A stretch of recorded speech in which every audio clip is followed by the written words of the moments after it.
Hello everybody and welcome to the final stages of qualifying here for the Simraceway Sunday Race-Off. We're back here once again after a short break last week, and what an event to come back to. It is the 50th Sunday Race-Off in Simraceway history, the Big 50, the Silver Jubilee, and what a tremendous event we have lined up for you here at the Circuit of the Americas, using the infamous Audi R8 Le Mans Series GT3, the car which has sent Audi into Le Mans glory. Has sent it into well over 100 wins across various different series, and truly is a car of its own. And then of course the track as well to accompany it, which really has made Formula 1 look into a very much more exciting prospect.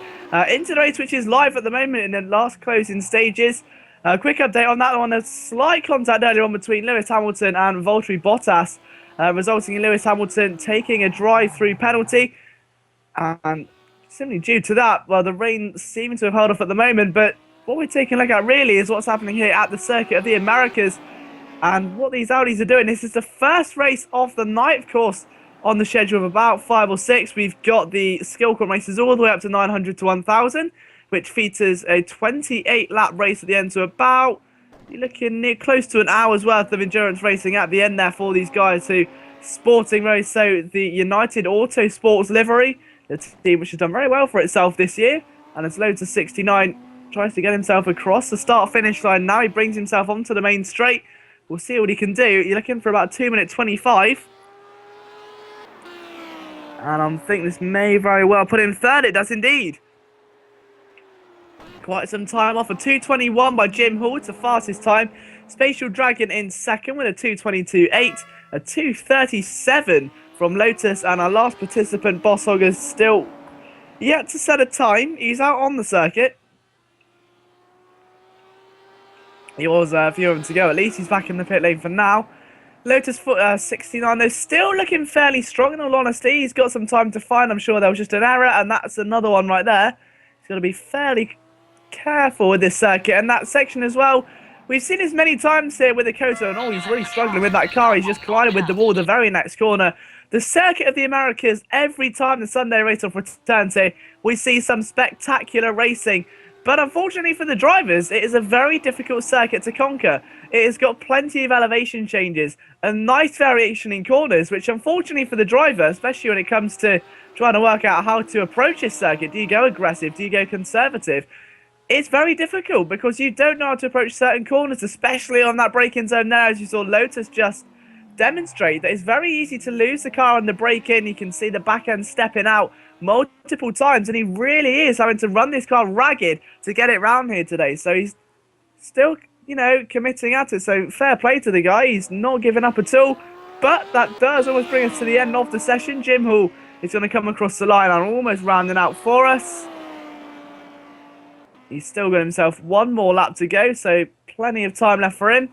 Just let's see if we can extend his lead over Spatial Dragon. Those guys separated by about a second. Spatial will not get another lap in. Boss Hog, who may get a lap in depending on what time he comes across the line. He's obviously got the lights on there. We'll have to wait and see what the man can produce. He needs to really get himself a good starting position. If he's slow off the line, though, it may, just may, play out to your blessing as opposed to a curse. He can get himself alongside early on, maybe gain a position if a car in front goes off. There's no reason why that can't work out in his favour. But that's the end of qualifying. We'll be back very shortly with the race.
Okay, so welcome back to the Simraceway Sunday Race-Off. The first race of the night is about to get underway, and we simply can't wait to bring it to you. Jim Hall starts on pole position in front of Spatial Dragon with Lotus 69 in P3 and Boss Hog lining up behind him in P4. Let's just see how he's going to get off the line, though. We've got all of those red lights, all five having to illuminate before we can get this race underway. Question is, who's going to get the best start? Jim Hall gets away fairly averagely, in all honesty. Lotus 69 with an incredibly slow getaway at the back. Boss Hog, I think, is actually outpaced Jim Hall. Yes, he has. The pole sitter down to P3. Dragon is easily able to take the line. Oh, and Boss Hog's gone very wide. And that's exactly one of the risks of that first corner. It is so difficult to navigate round. Dragon in the lead, but he's gone wide again. He's struggling. Boss Hog also all over the place, not really having the easiest of times at the moment. All four cars still together, and Dragon's off into the gravel trap, and so is Lotus 69. Lotus managed just a few corners before his race has come to a very abrupt sudden halt. I think he'll still keep the car going. Yes, he will, but Dragon is now down to P3, leaving Boss Hog and Jim Hall to try and fight for the lead. Jim, who was the fastest man in qualifying, now down to second after recovering up due to Spatial Dragon's spin. And to make their way through halfway around the first lap, now you've really got to wonder, what is this man capable of? What can Jim do under attacking circumstances? Is Boss Hog now going to have this new, almost revitalised sense around him now to keep himself in a good position? You never know. He could find himself to be a very good defender. You don't have to be the quickest man to win a race. Just the most consistent, and 7 laps around this circuit is a very difficult thing to accomplish indeed. So we'll have to wait and see how all the drivers fare. Boss Hog running with those lights on, of course, in that United Autosports livery, as mentioned earlier on.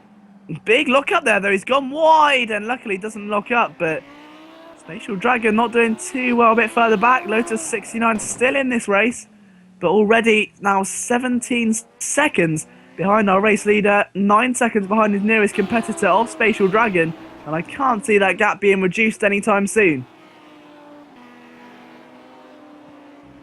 We'll see what Jim Hall can do through here, though. He's early on the throttle through that final couple of corners. And now as he enters the penultimate one, over the apex he goes. Nice and slowly on the throttle there, not taking too much. We've already seen Boss Hog has a tendency to go too early, lose the back end, and actually go wide. None of that today from Jim Hall. He's here for one reason and one reason only, and that is to win this race. He's trying to communicate that to us, the viewers, right now, by putting in a stellar opening lap despite a poor start. And now just 2.5 seconds away from Boss Hog. So 1 lap down, 6 to go. Boss Hog finds himself in a healthy position. Can he keep it though? This was the corner where he went wide last time. In fact, 2 of the 4 cars, Lotus 69, the other one. Spatial Dragon went wide the very next one, and from there it was all downhill. He's now 10 seconds away from Jim Hall. So Spatial Dragon, if he's quick, he may have a chance, but he's going to have to be very quick and very consistent if he wants to catch these 2 leaders. And I do fear as well that gap may have increased at the front. It has indeed by a huge amount, over a second. Now 3.8 and Jim Hall goes wide. Very uncharacteristic there from Jim Hall. Maybe they're trying to push a bit too hard to reduce the gap. Very easy thing to do. So especially at a circuit which tries to tempt you to take those risks to maybe stick it a little bit more over the line. Again, very much like a Watkins Glen sort of circuit. Both situated in the United States, both try and spur you on. They both try to go on, you want to take a bit more throttle through there. You know you want to brake a little bit later through there, but you can just never quite get it right.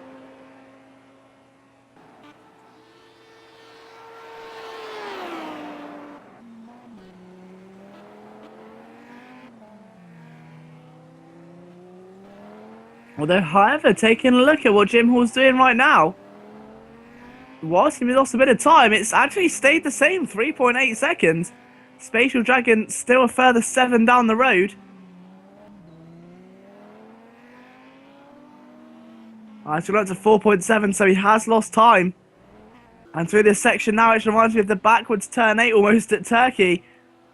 It's 3 straight apexes in a row, same direction. Very important to get the right line through there. If you get the incorrect line going through that corner, you're going to find yourself in a world of problems. And Jim Hall's luckily escaped it, but only narrowly 4.7 the gap. And as they come towards the end of lap number 2, you really do have to wonder just how much Boss Hog can pull away. And if he does start to push or go into cruise control, you never know. He may very well decide, you know what, I've got a comfort zone, I don't need to push. Or on the complete opposite hand, he might push a bit too hard and start making minor errors. And all those minor errors add up. They do make one big one eventually, and it can cost the driver a race. We've seen it many, many times before. We'll just hope this time it gets a little bit better.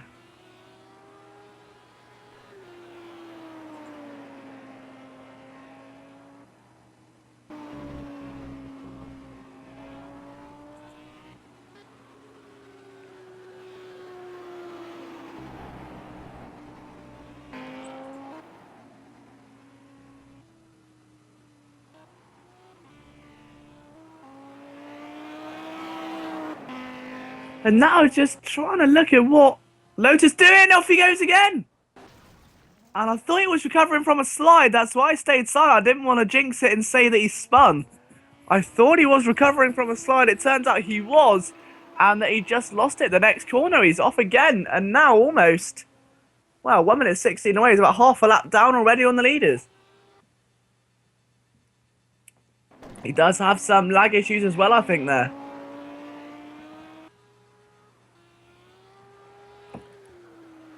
So he's going to have to try and find some sort of saving grace here. He's struggling indefinitely here today. And Jim Hall, one man who struggled as of the last couple of laps, is now coming under pressure from Spatial Dragon. So we'll see how this one pans out. But right now, Dragon, in all honesty, is looking to be the much stronger competitor. As he starts breathing fire, if you pardon the pun, down Jim Hall's neck. Jim trying to retain his second position after losing a huge chunk of time. 17 seconds back to Boss Hog now. So Jim Hall has lost a huge amount of time over these past few minutes. And unfortunately, as I said, one small mistake leads to another. They keep leading on and on until eventually the one big one occurs.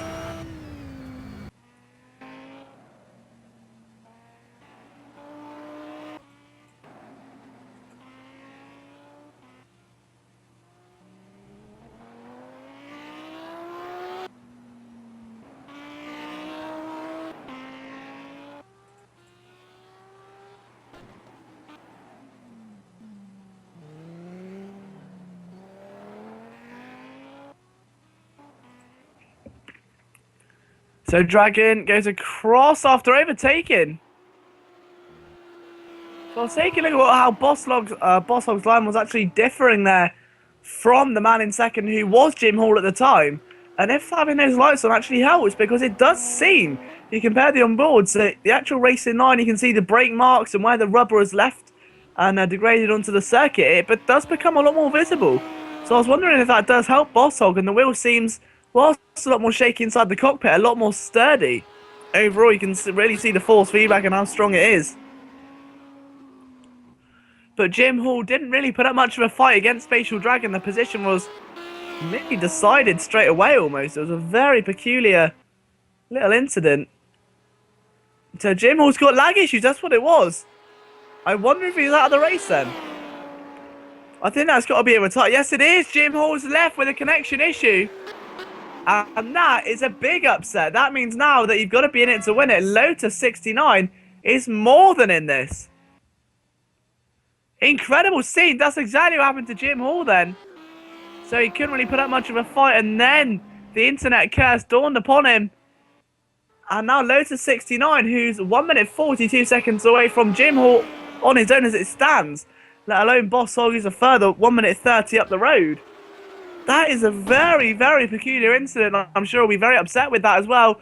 He was shaping up to have a great second half to the race. If he wasn't going to take second, he would at least put up an amazing fight against Spatial Dragon. So now we're left with the Three Musketeers for the final 7 minutes or so of this race.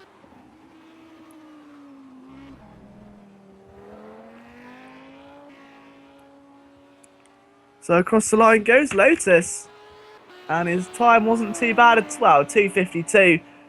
Which is much improved over what he's done previously. He hasn't really had... There's another issue. He's struggling with that car. And Dancing on Ice is set to make its feature return, I think, already. So now it's literally just becoming almost an endurance to the end now. Just each car in their own little world. Although Boss Hog is approaching Lotus 69. Oh, and that's going to be risky. And he lost the car just in time. Thankfully for Boss Hog, he didn't lose it a little later. Otherwise, that may have ended in certain contact.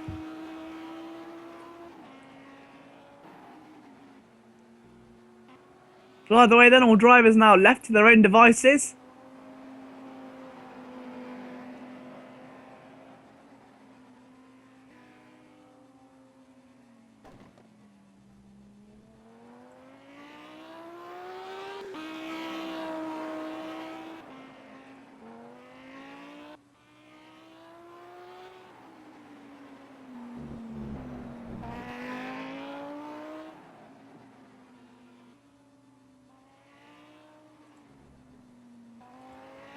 So we're just a handful of laps left to go then. I'll quickly run you through the running order. Boss Hog leads after what was a gallant start. He beat Spatial Dragon and Lotus to the line after pole sitter Jim Hall retired a few laps ago with a connection issue. That was back on lap number 3. We're now on lap number 5. Spatial Dragon second and Lotus in third with Jim Hall out of the race. As I say, still a few laps to go at the circuit of the Americas. Nothing's really set in stone. There's still plenty that could happen.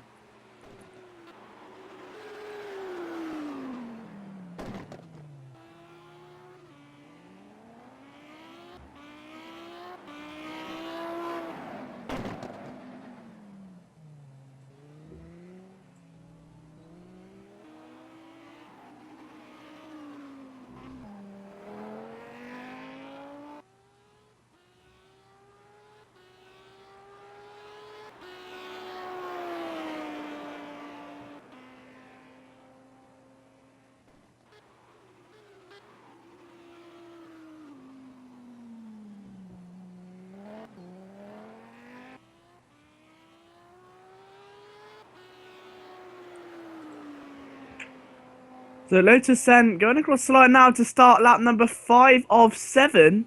Over the line he comes, and he's just going to get lapped very shortly by Spatial Dragon, who's going to start his penultimate lap. Boss Hog about midway through the lap, just hitting through the first sector now. So those opening few corners, a challenging one to do shoot down the hill. And he rises back up to the top. As we said, plenty of elevation change here, right in the heart of the circuit of the Americas.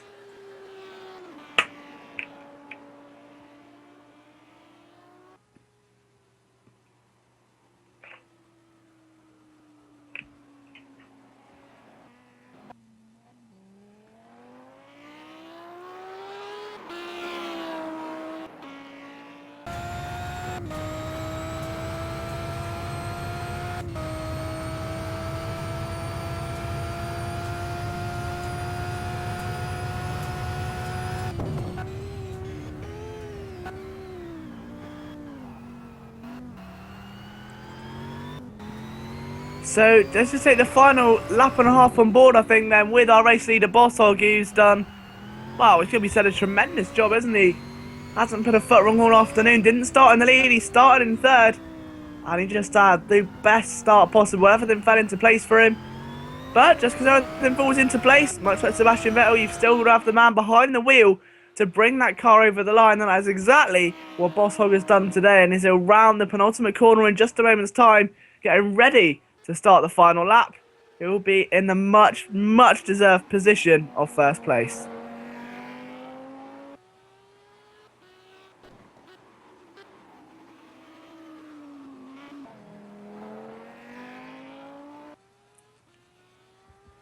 So over the line he goes now then. Here we go, the final lap of the race about to get underway. Boss Hog starts it now. There you can see John Hindhaugh echoing the words out through the system.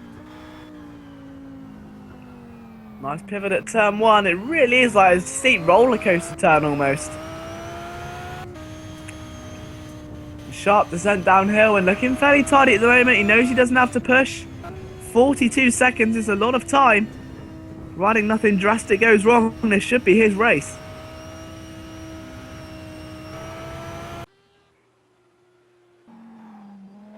So he doesn't really need to go out on the all-out aggression. All he's got to do is just try and slowly bring the car in now. He's lasted 14.5 minutes this far.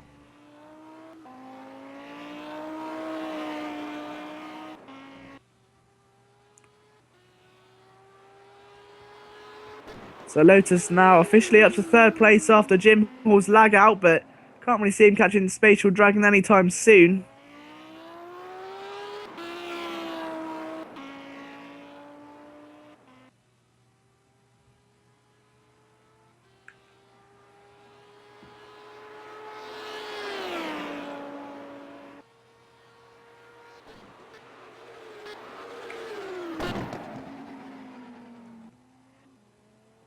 So not long left now for Boss Hog. He's literally just got a few more corners to go through what I call the Malaysian section of the circuit. It does remind me very much of Sepang. Very flat, very difficult to navigate your way around. And Boss Hog's done a good job here, bumping over that apex in the Audi R8 Le Mans Series, the Ultra version. You can just hear the engine just roar into life as well. He's only got a couple more to go through the reverse turn 8, as I call it, into the penultimate corner.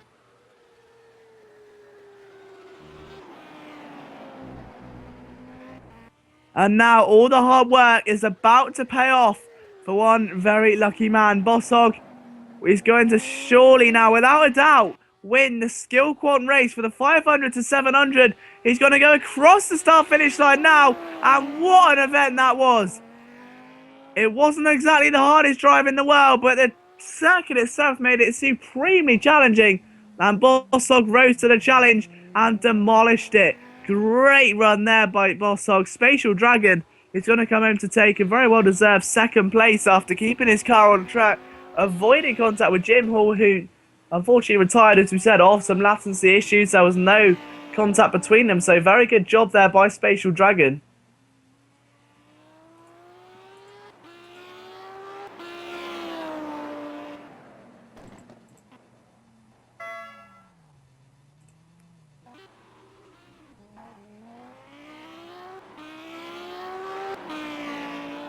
And don't forget as well, we've still got another few races coming up for you, including a very special event featuring the BMW 1M Coupe, and that will also be attacking the Circuit of the Americas track. So 7 laps that will be, and that race set to take place at 6:40 p.m. GMT, so just under an hour away from now. Your next race to catch Sunday Race-Off action will be the next skill quant up from this. If you like the racing you saw here, it's about to get intense. The 700 to 900 race will be a complete distance of around, I'd say, 14 laps, I believe. So it's doubling each time, and then you've got the finale a bit later on, which will be 28 laps around the Circuit of the Americas circuit. So 5:40, that's qualifying taking place very shortly. The guys in that who you may well be familiar with, you've got Lionheart 88, Devil Beving, KKND will be there, WTTNN. We'll all see you very soon for another race in the Sunday Race-Off.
everybody, and welcome back then to the second race in the Simraceway Sunday Race-Off week number 50. It's finally here, and what a grid we have here today at the Circuit of the Americas. We've got a field of these Audi R8s, 15 seconds left until those 5 red lights are lit up. Brock Landers took pole position from Engange in P2, Devil Bev in 3rd, KKND in 4th, Andy Bob rounding out your top 5. Question is, who will be standing at the top step of the podium at the end? We're about to find out. As now we have a race at the Circuit of the Americas. Good start, bold at the front three, actually taking a look at them. And Field make their way to turn 1. Bit of feisty action, almost 3-4 wide right at the back there. I think that's Belinas involved. Yes, it is. Oh, and there's contact. Bit of a pile up. Oh, a big pile up. Big pile up there. KKND was involved. I think maybe it was Andy Bob as well. Yes, it was. Andy Bob was off. Darek got right at the back of it. One of the newcomers in his debut, trying an outside pass there, in fact. So that's interesting. He's luckily not quite made that one stick. It was a bit risky, to say the least. A bit further forward. Clash 23 does have a drive through. Oh, a big contact with Clark. And that should be a much more damaging penalty. Taking out 2 drivers there. So both WTTN and Andy Bob dancing on ice has turned into almost a massacre of the Walking Dead. There are bodies flying everywhere almost. We've got absolute carnage going on the circuit today. Brock Landers still in the lead. Lionheart now trying to make a move on the inside of Pash 23 for P9. Oh, and another car's gone off, and that's Pash, and a big shot there by Lionheart. I can see half the field pitting in. There are no scheduled pit stops in this race, but the good 7 or 8 cars must be in with drive-through penalties. So Andy, Bob and Clark 10. Now in their own little battle as well, right at the back of that field there in the last battle for the top 10.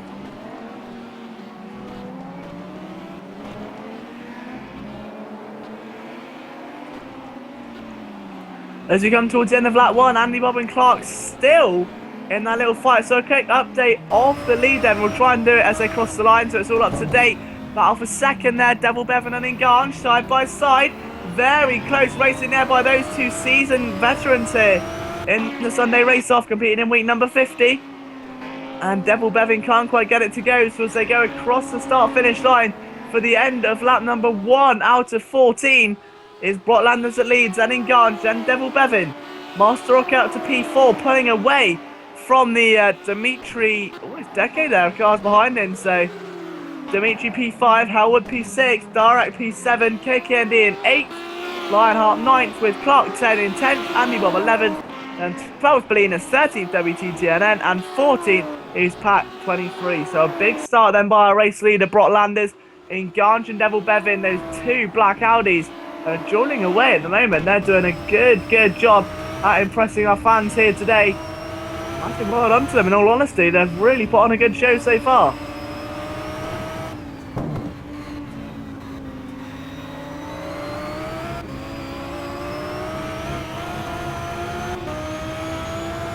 And the action just does not seem to stop, does it? Taking a look now at the battle that's going on right towards the end of that field. Oh, and a big moment there for Darek.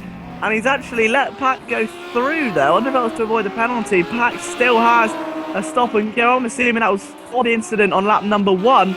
Very chaotic. I'll tell you what, for a very chaotic lap number 1, the field are ridiculously close together. From 1st down to 14, there's only 22 seconds. And with the amount of spinners we had, I'm actually stunned. I thought it would be at least about a minute by now. But no, drivers doing a sterling job there and keeping their cars pointing in the right direction today.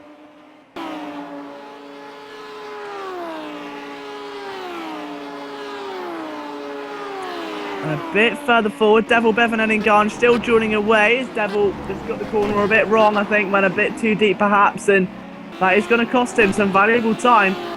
Not be able to keep it going in the right sort of area though, but you can just hear the howling of these Audi engines, and Audi always such a master when it comes to these things. They're always so provocative with the engines, and so it's always warming. You can tell an Audi engine apart from any other engine. It is where it whistles in the wind. It really is something so surreal. And until you hear it in person, there's nothing that can compensate for it. If you can ever get the chance to get down to a local racetrack or get to a GT event and just listen to one of these Audi R8s just whistle past you. It is a very, very strange feeling. You can just know that inside that cockpit there is something ridiculously special, and only something which could be manufactured by Audi. A truly incredible piece of machinery indeed.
To not lose the back end, and in fact he almost did so. That could have been costly, and luckily Dimitri's able to hold on just a bit longer. But how much longer, we're not sure. Devil Bevan in the background goes a bit wide, and Ganj is starting to struggle a bit now. He's actually using Brock to pull away from Devil Bevan. That is not what Devil Bevan needs. Devil Bevan ideally needs someone right by him so he can pick up that slipstream down those long straights, that long back straight at Kota, which defines the circuit. It makes or breaks someone's race, or makes or breaks more, I should say, a battle for position. If you're getting, you know, a huge loss of draft in that slipstream, if someone's catching up to you, you're going to find yourself in a world of trouble. If you can't get back to them the next lap, then that straight is going to dictate the pace of that battle and who really takes the reins. So these three drivers all very much aware of what this circuit has to offer.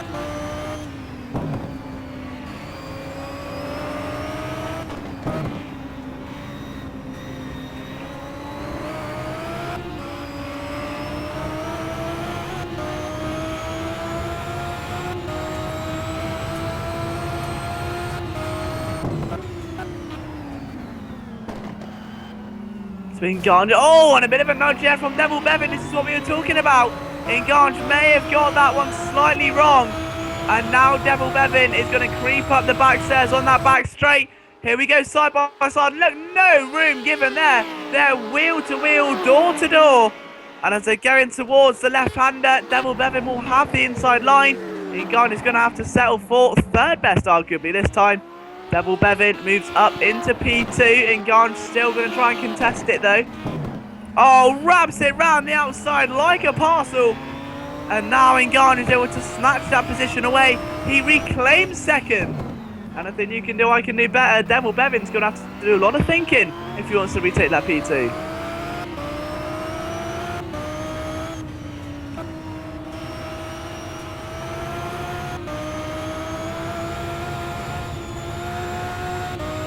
Apologies for any technical difficulties there.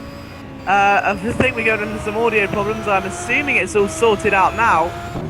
So if you just missed anything, we've seen a big development in the Ganj and Devil Bevan battle that has just come to light. The two cars have exchanged positions multiple times within Ganj, still resulting in P2 having lost 2.3 seconds now back to Brock Landers. That gap was at one stage under 1 second. It's now 1.6. As Devil Bevan tries to attack the rear wing again, he needs to get on that back straight as soon as possible. Clark 10 into the pits for a stop and go. I'm assuming that's because of the first lap incident that we saw earlier on. Yeah, 10-second stop and go penalty for the actions on lap number 1 and 2. That's confirmed from the race marshal. And that is going to set him back all the way down. He's got a question mark. He's not sure why. But he's off, and I'm assuming he's going to come out just in front of Lionheart. If all goes to plan for him. If not, he's going to be... Oh, Lionheart spins! And I'm not too sure if he delayed a pit lane entrance there or something, but he made a nice half-moon crescent for dancing the back end around. And that, well, I'll tell you what, the movement of that rear end would put Miley Cyrus to shame. That was a very nice drift indeed there by Lionheart. Unfortunately, I don't think it was intended. And Clark stopping at the end of the pit lane, letting Lionheart go, and then drops to the end of the field. So he's got a drive through as well. I'm assuming that again will be for speeding in the pit lane. So not really ideal for him. It's been revoked. Okay, so he's back to racing conditions. Andy Bob has a stop and go penalty there. Again, that's been revoked also. Oh, and off goes Bolinas. That's from P9, and that is his first major incident of the day. He now sinks just inside the top 10. Now it's in the last of those positions.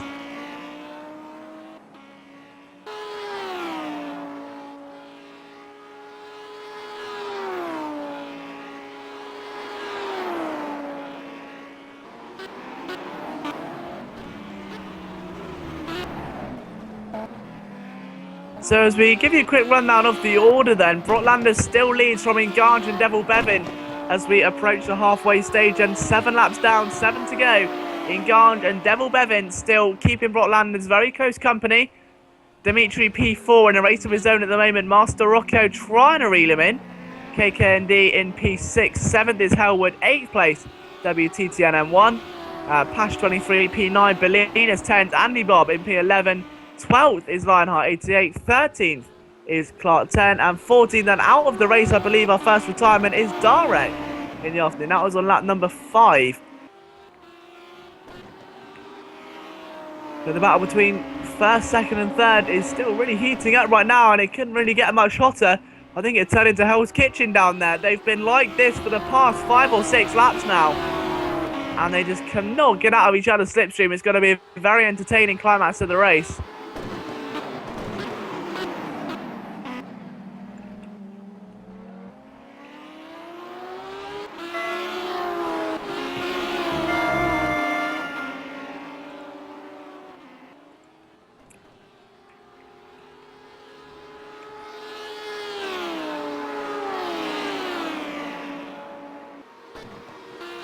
Pack 23 went a bit wide there, actually. Just taking a look at the line he took, and that's going to allow Bolinas to try and get a little bit of momentum on his side. It's not going to be enough for a move yet, but definitely a step in the right direction. And again, this Kota circuit, especially around this stage as well, where the laps start ticking away, the driver's mentality starts to dip a little bit now as you get more and more focus. So you start to lose concentration a little. At this halfway stage, drivers now been in the car for around 17 minutes, which for this skill quant is about where they now come towards the end of their race. So only 2 more races on the agenda. That all-important BMW 1M Series Coupe. That's coming a little bit later on, so you don't want to miss that one. And then you've got the big race, which is double the distance of this one. 28 laps of the Kota circuit for the 900 to 1100 skill quant. So the very best of your Simraceway stars will be here this evening doing battle around the newly founded Circuit of the Americas. And don't forget as well, there's a new vehicle and a new track, which is something a little bit different here in Simraceway, where you can try and download today for absolutely free of charge the track at least, which is almost reminds me of the Brisker Formula 1 series for anyone who's familiar with that. If not, go and check it out. Definitely a new horizon for Simraceway, and hopefully we can bring you some broadcast coverage on those in the coming weeks. Who knows, there may even be a Sunday race-off. But if you go to a garage, you'll be able to download your new vehicle very soon indeed. But Pack 23 and Bolinas, as they come towards the end of lap number 8, separated by not that much at all. In fact, Pack did a 2-minute 11.752, 209.9 from Bolinas. So Bolinas really is flying at the moment and reeling him in at an alarming rate indeed.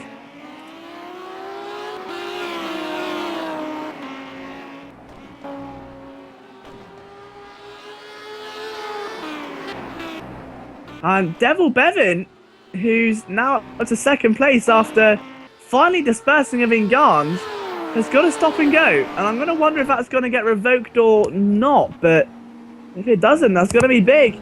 That is going to really shape the, well, I think get this race and turn it upside down, because those 3 drivers have been locked in a battle for the good past 10 minutes or so at least. And now it seems that the 3 evenly faced drivers may just come down to 2, as Devil Bevin might have to pit in for a stop and go penalty. He's going to be very reluctant. Yeah, he said it in the chat, he's got a pen. And I'm not too sure if this is going to stand or no. He doesn't seem to understand why it will, if it does. And it'll be so infuriating for him as well, knowing he's this close to the race leader. He doesn't pit in, so ignoring the order if that penalty does stand. Gets onto the straight, loses the curb a little, but not a lot. Over the line he goes, and we start lap number 10 out of 14. A 209.006 from Devil Bevin, and a 209.7 from Brock Landers there. So Bolinas went quicker the previous lap. That is very, very intriguing. Talking of Bolinas, he's just overtaken Pack the last corner, and now moves up into P9. We've still got a bit of a way to go, but definitely ninth position is the way forward.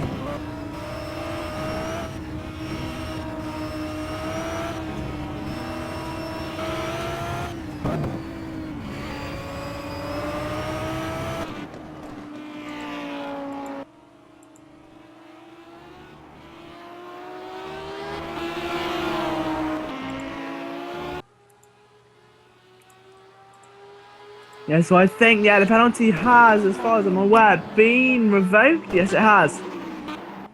And Clark 10, a bit worried there. He's got himself back in the right direction. I think he may have suffered another penalty, but that's been, again, since revoked.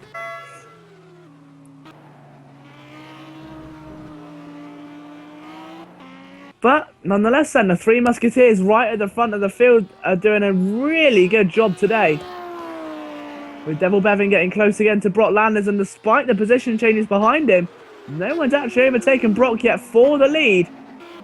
I don't want to put a commentator's curse on it, but Brock has held now a 10-lap lead if he gets to the end of this lap, also leading.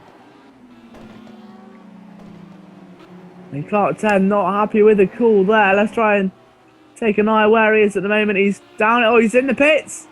So we'll start stop and go then. I believe it must have been either way. He's not happy about it. So he'll be raging inside the cockpit. No, he's quit. As far as I'm aware, that's our second retirement of the day. Darek retired a few laps ago. Yes, he has. Clark 10 is out of the race. And that is unfortunately not the way to go. Not this late on in the race either.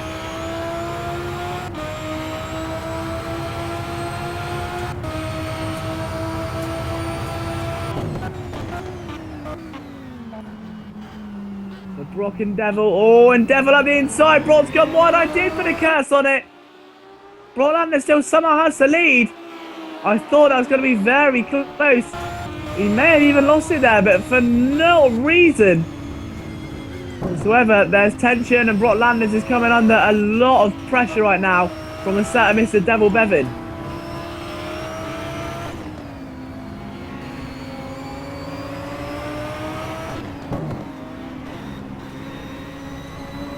You can always feel, whoa, big moment there for Devil Bevin. And I'm not too sure if he skipped the curb or what, but Ganj is lucky to not hit him at all. And that is not good for the underneath of the car. Devil trying to pull back on the inside.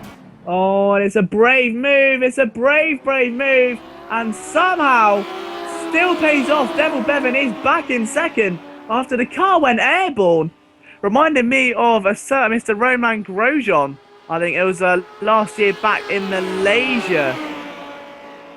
As far as I'm aware, it was a couple of years. It was with the Lotus, and right now again, Devil and Ganj still joining away as Brock Landers has the best seat in the house to watch this battle from.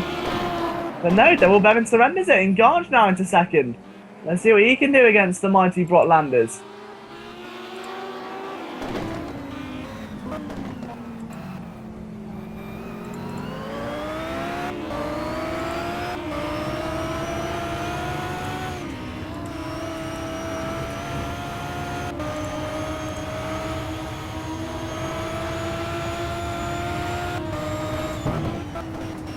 So they're into the final corner. We've only got 3 more laps to go until the checkered flag falls here. And what an evening it's been this far for these drivers. Brock Landers still leads to this stage. If he can win, he'll be the first driver tonight to win from pole. What an achievement that'll be as well with a race as tough as this one.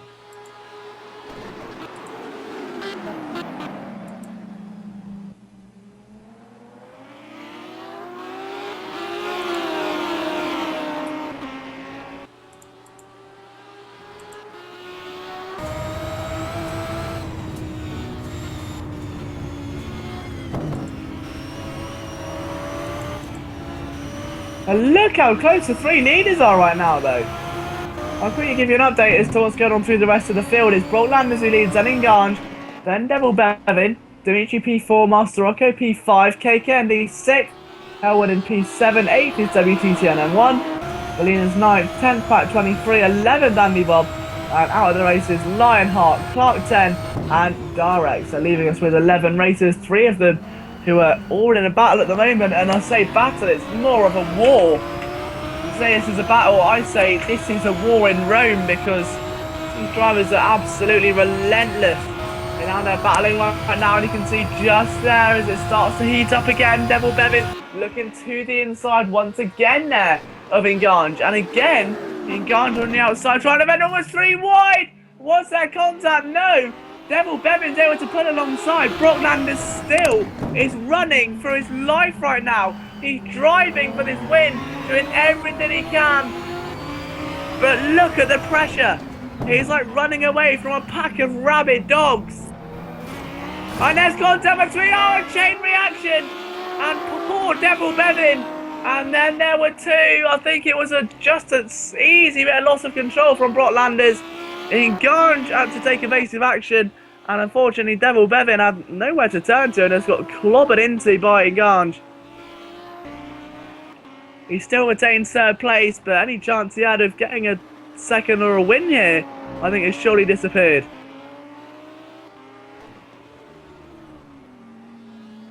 So on to the penultimate lap then, the gap separating 1st and 2nd, now 1.1 after what must have been an infuriating lap for Devil Bevin. He's got Dimitri only a few seconds behind. He's got to be quite careful. I don't think he's slow enough to get overtaken or caught by Dimitri. I don't think Dimitri's quick enough to catch Devil Bevin unless there's some more significant errors. Dimitri's last have a 2:10.4. Leaders have been averaging 2:9s all afternoon. So it's not really the ideal situation. But once again, we find ourselves in one of these predicaments where the top 2 drivers still duel away, and Brock Landers is fighting to be the first driver tonight to win from pole. Question is though, will he be able to do it? He's only got himself a couple more laps. He needs to try and find something in the bag and dig something out quick, because time is running out, and it is running out fast.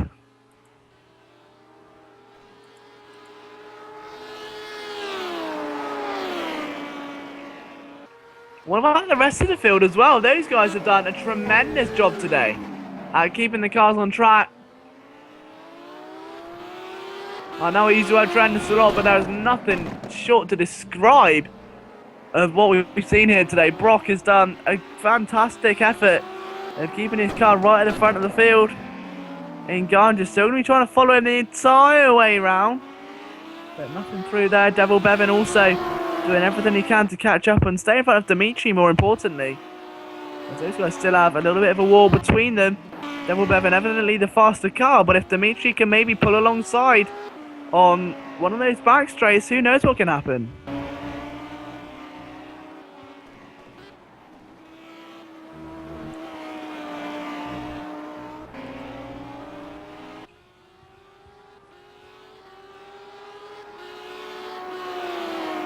And Engange getting quite aggressive, I think, there. As we start lap number 13 and 14, 2 more laps to go. Not long left at all now in this one, and we really have to wonder, can Brock hold on? Engange is driving quite aggressively under pressure, and we're not sure if this is a good thing or a bad thing. For Brock Landers, it's definitely a bad thing. For Engange, again, this could be a blessing or a curse, and we're only going to find out one way or the other when he goes for that all-important move.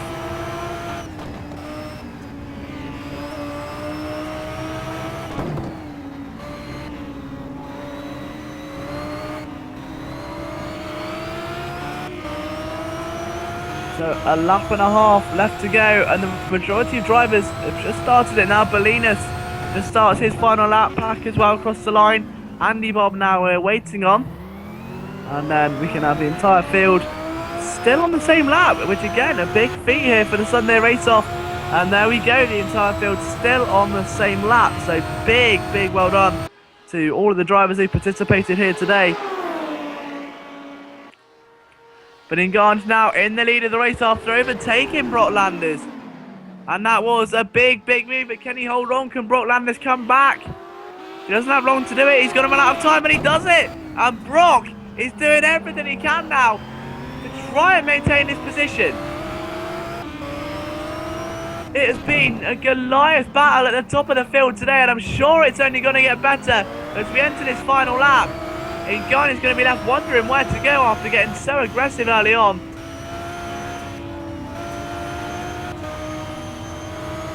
One Timmy has to wonder how much pressure can Nganj put on Brock Landers right now. Is it going to be enough to win in the race? Or can Brock Landers lead all 14 laps?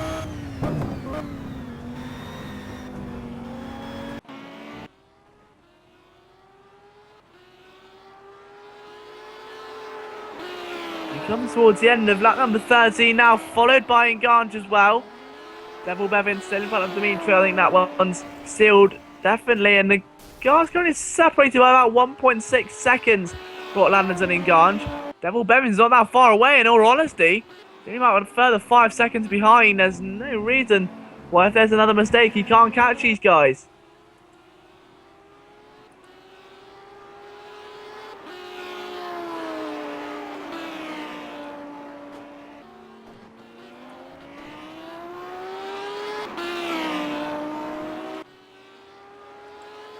As we say, there's not really long left to go in this race as the drivers start to ramp up the tension. But I think Brock Landers is going to be the man to really bring the car home. And Nganj showed how epic it's been. And, well, he'd be nothing short of true, would he? What a staggering event this has been. Drivers battling relentlessly. Unfortunately, I've had some audio and visual problems, haven't been able to properly spectate the final 2 laps. But it was Brock Landers who's able to take the victory in the end of it. Nganj settled for second, but what a good job by both of those drivers. Unfortunately for Devil Bevin, he was hoping for a little bit more, wasn't he? But it just was not to be in the end after the chain reaction contact we saw. Thank you so much for watching, guys. We'll be back very shortly with the BMW 1M race coming up soon.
penultimate race of the night. It's the BMW 1M Coupes, and what a beautiful car it is as well. You've got a variation of colours there out on the circuit as well for a change, so it's going to make it a bit easier to spot your favourite driver. Currently all the drivers taken to the circuit apart from Sega dealers, so 11 of the 12 contestants at the moment on the circuit. They're going to try and get around the track for the first time and set their first flying lap of the afternoon. Most of them heading in towards the penultimate corner now. It's going to be Jim Wally, the man who will cross the line in second, you believe. The man who will cross it first, in fact, will actually be back to the game at 57. So he starts his flying lap now. So in about 3 minutes' time, we'll see when the first laps come in. Matt Tagava currently with no traffic at the moment. And the other drivers now just starting to approach the main straight and get themselves in a bit of contention. Now it's going to be interesting to see. I was thinking actually, because the draft in these BMWs, these cars weren't really built for drafting. And Max Tagava, you can see the weight shifting in the car if you look on board, and the weight tilting to the left hand side, the wheel almost lifting off the ground as those cars go through those fast corners. I'm wondering how the draft's going to play into an effect, because there's no spoilers on these. There's nothing really to direct the airflow except those aerodynamically placed lines on the front of the bonnet, which BMW is so well known for, using the same on the M3 G92 GT cars, as Mekday finds a slightly different route around the circuit there and goes a bit too wide as the weight transfer is maybe not what he quite expected at first. But either way, he's got a lot of momentum as he tries to pass Jim Wally. And he's going to be doing that as well, and you can see Bolinas greeting his fellow racers with a nice friendly high noon. Bit of fighting talk there to start the afternoon off for him. So wait and see what the benchmark time will be in just a moment.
Okay, again, apologies for any technical difficulties there. Just trying to get to the bottom of these and bring you guys the best qualifying session. So while that's all been going on, we've now got 3 minutes 29 seconds left of the session.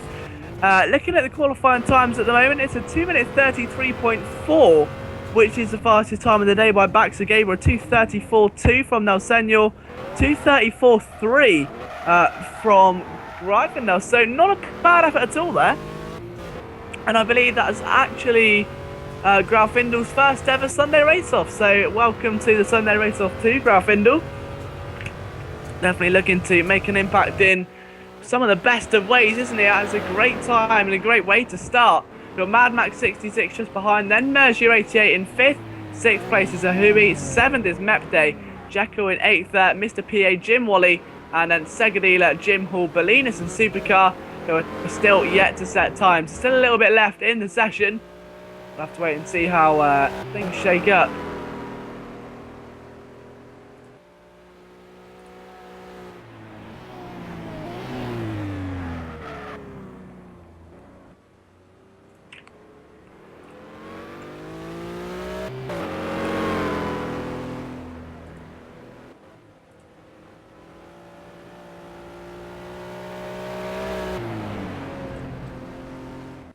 So 2 minutes 8 seconds left then, and still no one's really going to catch back to Gabriel, I don't think. At 2:33.3, 3/10 quicker than Greifendale there. Well, Greifendale has actually just jumped up into P2. He's only a few tenths away. I wonder if Greifendale can maybe pull out the extraordinary and get a pole on his debut. I don't think. I'd like to be corrected if I'm wrong in saying this, so someone please do, but if he does that, gets a pole in his debut, he's one of the very, very few drivers to do that. I believe the only other driver that I'm aware of is Asa Acola. I may be mistaken, but in a debut Sunday race-off event, especially in the Evos, well, what was the Evos and is now the BMW 1, that sort of support race, I believe he's one of the first drivers to do the Asa Acola didn't do it, so I think this could be the first. To get a pole in a debut, if he can just find 0.3 of a second, he's got 1 minute 12 seconds left. He needs to find 2.92 tenths, so effectively 0.3 of a second.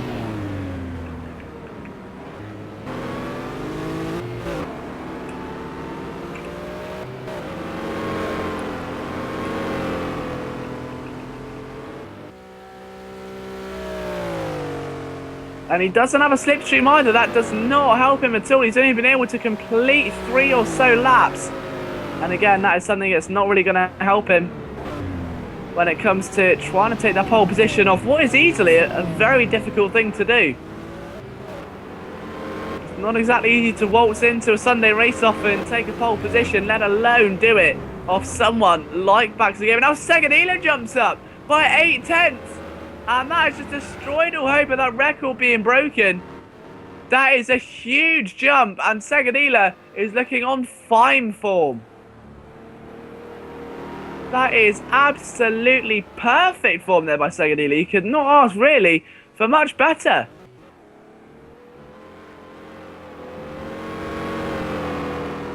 Question is now, is anyone going to even top Segadila? I mean, Baxter Gabriel needs 0.5. No, his session's over. He couldn't do it.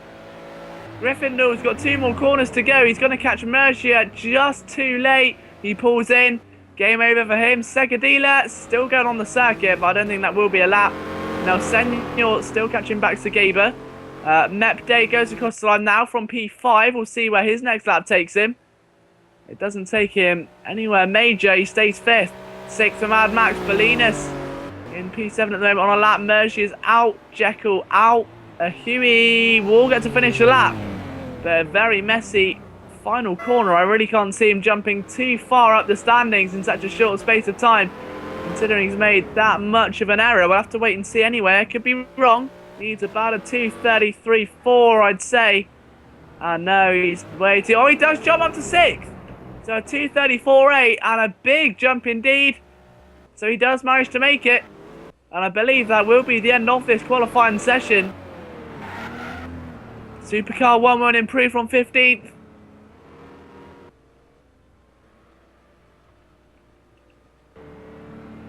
And it's now the session 6-0 and the checkered flag comes out. That is it from qualifying here today. And what an impact that was. Segadila with a decimating pole position. But there is an underdog in the midst. Is there an upset on the horizon?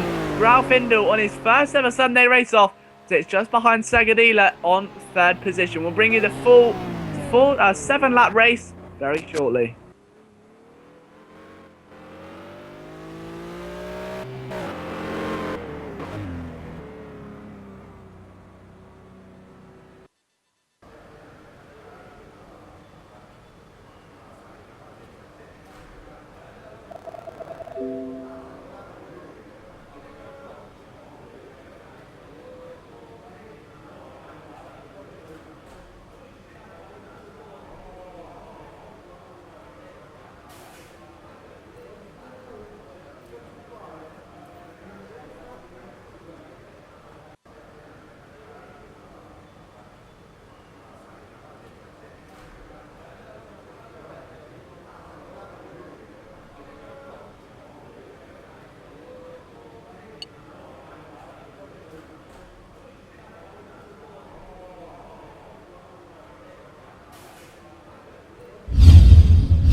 Okay, welcome back to the Sunday Race-Off then. 14 seconds until the 7-lap race around the Circuit of the Americas will get underway. Segadila took a demanding pole position, but Baxagaba and Gryffindor in his first ever race-off were very close behind him. It was a late call by Segadila, but can he maintain it into turn 1 as these BMW 1Ms are going to race their way through the Circuit of the Americas. Slow start from the pole sitter. I wonder if Gryffindor may get alongside of you on the outside as they climb the hill, and it's such a slow corner to get into turn 1. I believe they've made it all through. Segadila still leads. The cones go flying. All cars. No, they're not. Now Senyor's off.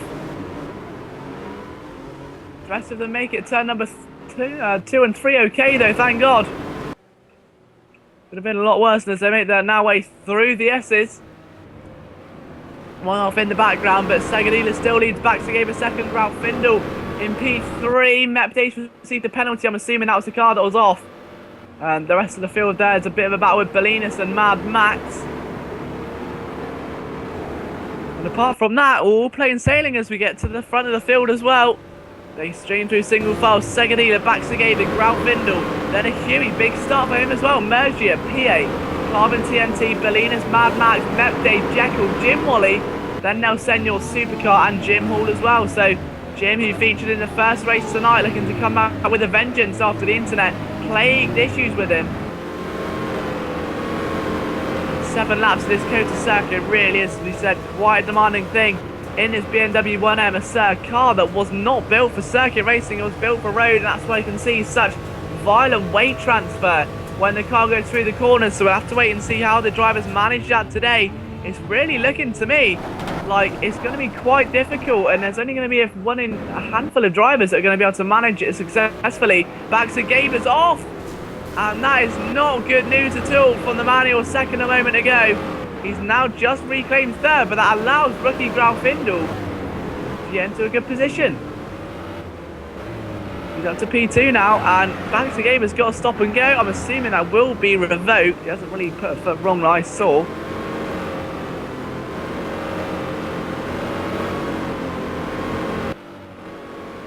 Jim Wally losing out there, position 2 now, Senor actually. That's something you don't really see very often with those guys, but nonetheless, they're still fighting for a bit more. Now Senor, who had a very bit of a tumble at the very start of the race, he's got his car back in the right direction. and his race more importantly looking forward as opposed to backward. He's all over the back of Jim Wally as they're going towards that final corner. And unfortunately for him though, Jim Wally holds the inside line with some authority. And he's going to be there sort of staggered.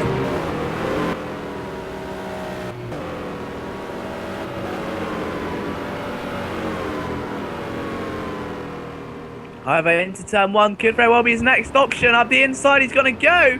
And look at the amount of room Jim Wally left. I was assuming Jim Wally would put a bit more of a fight than that, but no, he didn't really do much at all. So a big move indeed there by Senor. Mercy's received a penalty as we look a bit further forward through the field as to what Graf Vindel's doing. He's 1.8 seconds away from our race leader Segadila at the moment. Our pole sitter Segadila, if he wins this, will be the second driver in a row tonight to win from pole position. The last being a 14-lap race around the Circuit of the Americas featuring those all-important Audi R8 Le Mans Series cars. They'll be back in action in just a few moments' time. Until then, we've got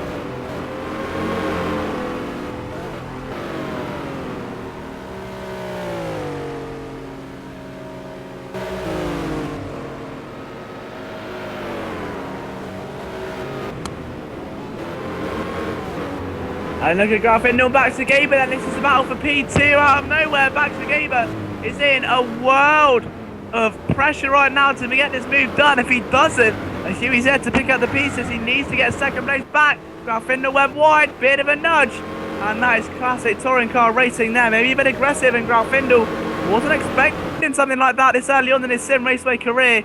You go straight in at the deep end. There is no such thing as the early training program here.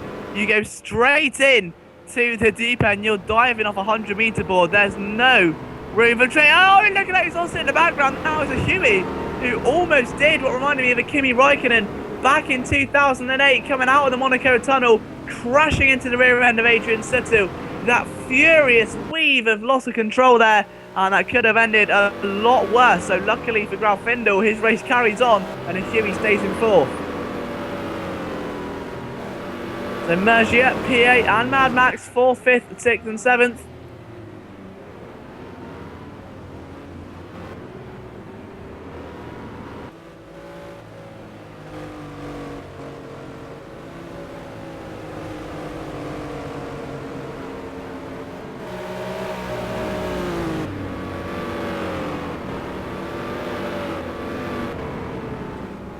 And you can just see the amount of pressure that's building on this train as well. You've got Merger 88 with a little trio of cars behind him. Supercar 1 is now retired, but you look towards the front of the field, Segadila's got a monster lead. Then back to Gaber Brigade. There's Graf Vindel, and then a Huey tried to get behind him. Just in the background, to just enough to be a factor, is then the Mergy Musketeers. So I wonder if they all catch up together. That's going to be a very exciting train to watch. Pretty much the entire top 6 bar the leader fighting away there, and back to Gaber still holds P2 after finally passing Graf Vindel a few moments ago. Very vicious nudge, if you remember. Maybe something Graf Vindel wasn't expecting. Maybe he was expecting just a short, clean pass. He left enough room. Not in these BMWs. Expect touring car racing in every sense of the word. Aggressive, fast-paced action here. We're only on lap 3 of 7, just coming towards the end of it now.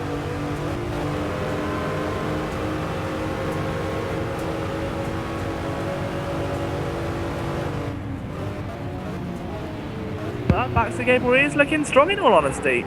He hasn't really put a foot wrong here today so far.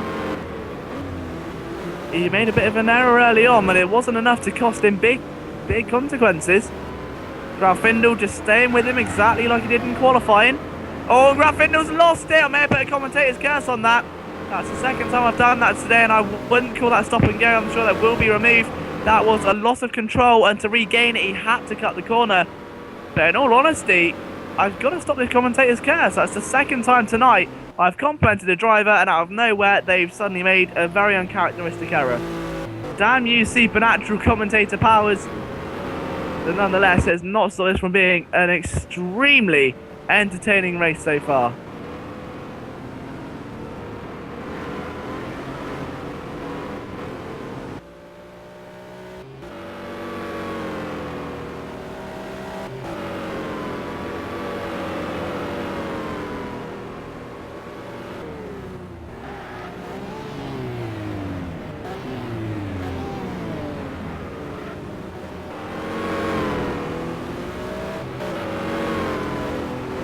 So as we approach half race distance then, the drivers are all crossing their way through the start finish line, going through turn number 1 and 2, down that sharp descent into turn number 2. Very tricky corner to get right, as Bolinas discovers there.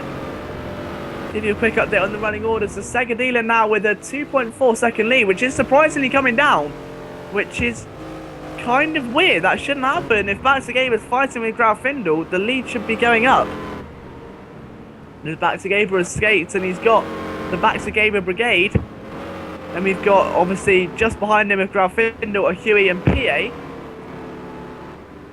And then you've got Mad Max, Mergia, now Senor, Jekyll, Bolinas in 10th. Then Carbon TNT, Jim Wally 12th, Jim Hall 13th, and Supercar out of the race in P14. And that runs out your runners for today. Our Mep day as well, Q only completed 1 lap before unfortunately retiring, coming his race coming to an end. One thing for sure, once again, these BMWs, when you do deliver a fantastic show, and a Huey starting to attack Graf Findel now. So now the tables have turned, the hunters become the hunted, as so very often happens here in a Simraceway Sunday Race-Off. You can never predict the true outcome, but you always know somewhere along the line that one of the hunters will suddenly become hunted. They'll be slowly stalked upon and out of nowhere pounced on, and quite often end in a little bit of argy-bargy and then losing the position. And we see that week after week, whether it's the Evos or the BMWs, these support races offer some brilliant exhilarating action here, especially if you're just tuning in on a Sunday evening after a long hard day at work. What better way to relax and to see some of the most fantastic sim racing you could possibly see on the internet.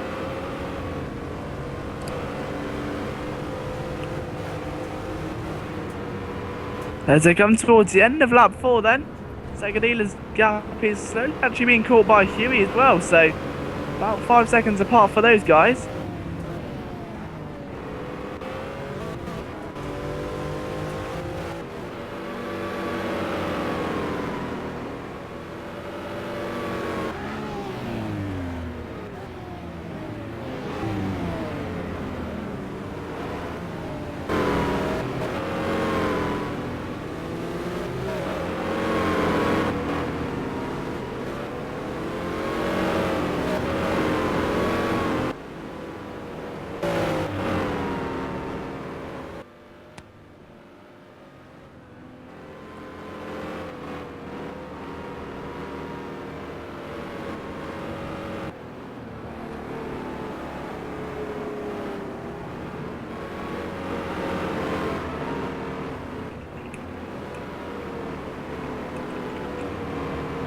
So again, just conferring with the race administrator there as we come towards the end of lap number 5. Drivers making their way towards that hairpin.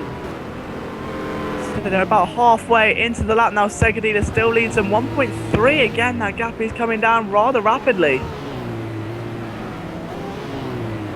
We still have about 2.5 laps to go here before we can see ourselves claiming a winner.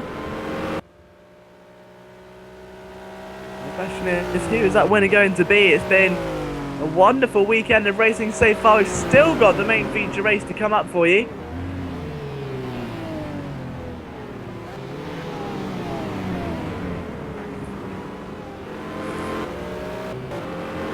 But right now, Baxter Gabe is seemingly in a world of his own, as Graf Findel is more focused on defending from a Huey than anything else.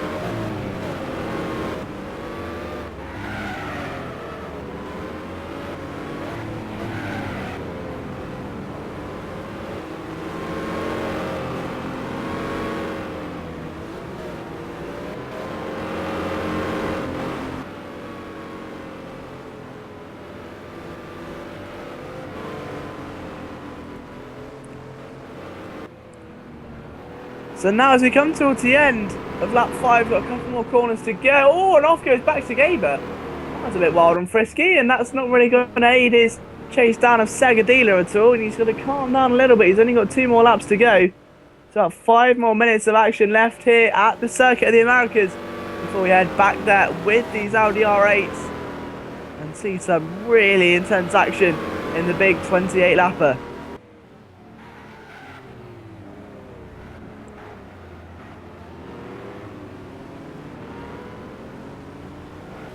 There's Jekyll 66 in P8 who crosses the line.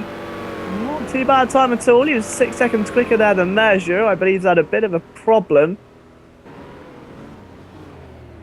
Carbon TNT in P11 with Jim Wally 12th. And 13th will be Jim Hall as well. So still going, Jim Hall. Good performance for him today. Not giving up, just getting some running time in the BMW. Maybe getting used to the car and the track combo and seeing how the car handles under different scenarios as Sagadila zoomed his way down the hill up to 117 miles an hour there before decelerating down into that hairpin.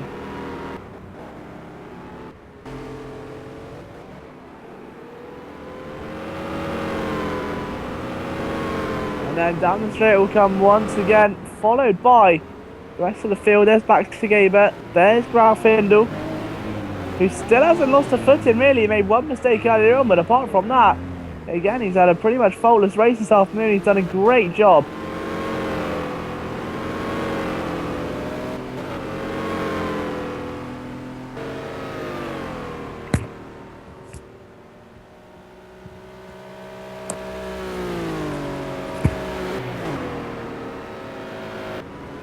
And Graffindo has really made, I think, probably one of the best impacts I've seen in quite some time in a support race.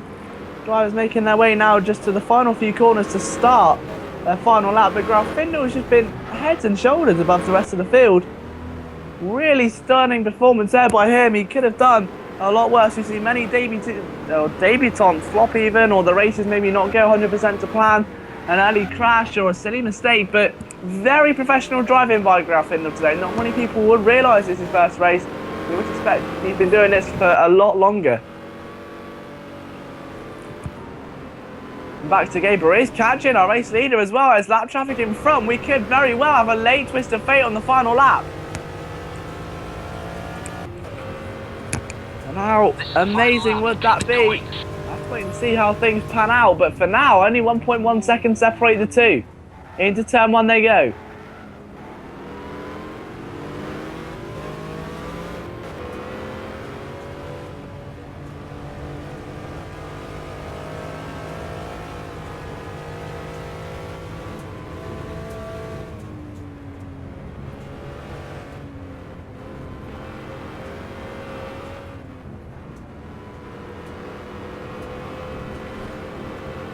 And there you can just see Sagadila bounce over the curb. Jim Hall gets out of the way. I thought that was going to be a bit of an issue, but Jim Hall making a very respectable decision. Does not want to interfere on the final lap of racing. I'm sure that would haunt him for many weeks to come in his Simraceway career.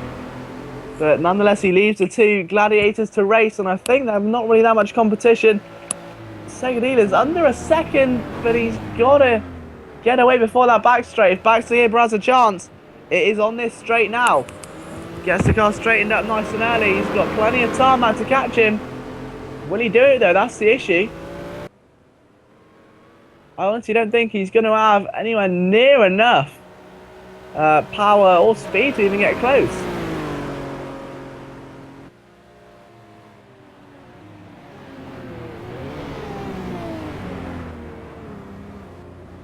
No, Sagadila doesn't go wide. He's maintained his ground there, held it very strong indeed. Oh, he's gone a bit wide. He almost lost control. Is there still fight left in back to Gaber to take back what was his? He lost pole position to Sagadila. Sagadila's held it this entire race up until now. Is there going to be a late twist of fate here on the final lap? Sagadila doing everything he can. Nice line, the weight transfer looking perfect on the BMW. 2 more corners to go. It's now or never for Max Gaber. He can't get close enough. It's literally now or never into this final corner. And he can't get there. He has to go to the outside. Maybe cut back underneath. We're not going to get a drag race to the line shortly. It's going to be a photo finish almost. But it's going to be Saganilo, I think, that wins it. They've still got a bit of a track to go. Here they do indeed, but Saganilo wins it from Max Gaber 57. Third place is Grafindo in his debut. What a stunning job there by Grafindo. A Huey P4 or PA 5th, 6th now Senor, 7th Mad Max, 8th will be Jekyll, 9th Mergier, 10th place for Carbon. So not a bad result at all there for Carbon TNT. Belinas in 11th, Jim Wally 12th, Jim Hall 13th, and Supercar 1 out of the race in 14th, with Mep Day also following suit, not finishing in P15. But what a race that was, and don't forget, we've still got the main event coming up for you in just a few minutes' time. Don't go anywhere, we'll see you back very soon here at the Circuit of the Americas.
Hello everybody and welcome back to the final qualifying session of your Simraceway Sunday Race-Off for week number 50. What a 50 weeks it has been is the best way to look at this. Now I know we've said this in the past few months or so, just looking back at all the Sunday Race-Off and the personal memories and the highs and lows of everyone's career. But when you look at what we've achieved in these past 50 weeks and how we've gone from that one race at this very circuit where it all began around this time last year, where that one lucky driver was able to win that prize to go to the first ever Formula One race held at the prestigious circuit of the Americas, and how the broadcast view was locked behind the car, the commentary was a little bit delayed, and now we have a professional service.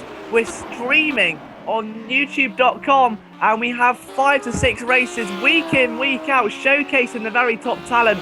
We have Skill Quant, which has come in and revolutionised the way we race here at Sim Raceway and the way we spectate the races, and how much excitement and authenticity gets put into them. It has truly been a remarkable year, and I cannot wait to see what we can do within the next year or two as well. My name's Liam Jenkins, and as a personal thank you to every single one of you who's tuned in these past year or so and made all of this possible. But now we need to turn our attention to the track because qualifying's ongoing. There's 4 minutes and 5 seconds left in the session, and it's currently Miss Again who's the fastest man on the circuit with a 206.254. Jamie One's in second with a 206.806. Anxiety in third, Lounger in fourth. Lolin Fox is currently P5. Sitting on row 3 of the grid is Van Panther, followed by Seacom, Bandito, then Luke Sky, Sean 24 in 10th, Daniel C in 11th, B1386 12th, and the Flow in 13th. Still yet to set a time, but the session he should still have enough time. I think he's not really going to be stumped for it or lose out big time. 3 minutes 28 seconds to go, and the real chase is on between Michigan and Lounger. Ideally only 0.18 seconds separating the two drivers at the front, and 2/10 isn't really that much at all, so it's going to be a very interesting way to see how this session plans out.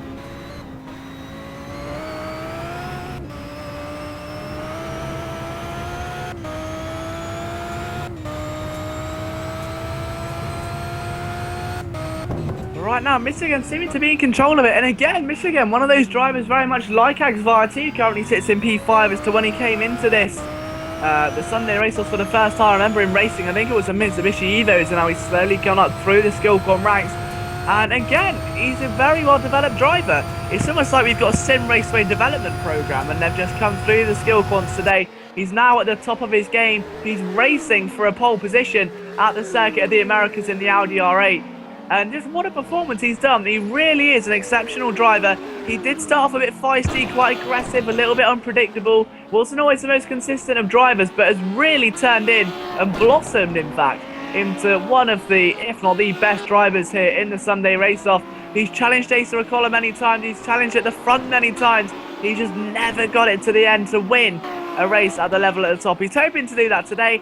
And for him, the first step on the road to that will be to get himself on that podium, to get himself to sit on the first step or the first row of the grid, sit on that first spot, look at those lights straight on and see yourself in a fantastic starting position with everyone else behind you.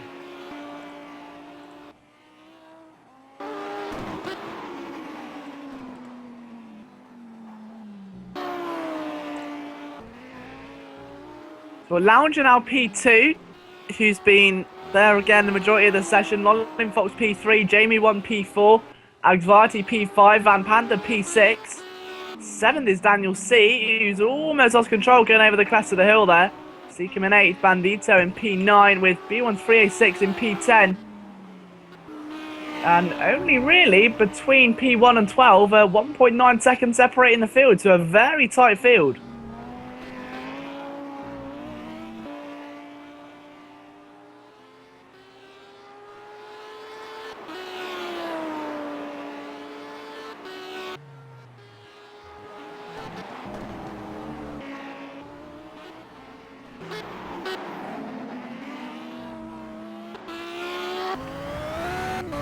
So the session about to come to a close then. We're into the final minute, 37 seconds to go. Michigan still with about wow, he just actually blitzed that time out of nowhere. Now got 7/10 of a second, so what a way to end it. He won't get another lap in, he's gone back to the pits. So Lounger needs to find something, he needs to dig deep and, well, I say dig deep, he's got to dig with a drill, a shovel and any other tool he can find and assemble an army to help him. Because that's a very deep hole if he wants to get himself on pole position. He shouldn't get another lap, I don't think either, actually. Or he may be very close to it. In fact, I think he may just scrape it. He's only got 2 more corners to go. That shouldn't be that long.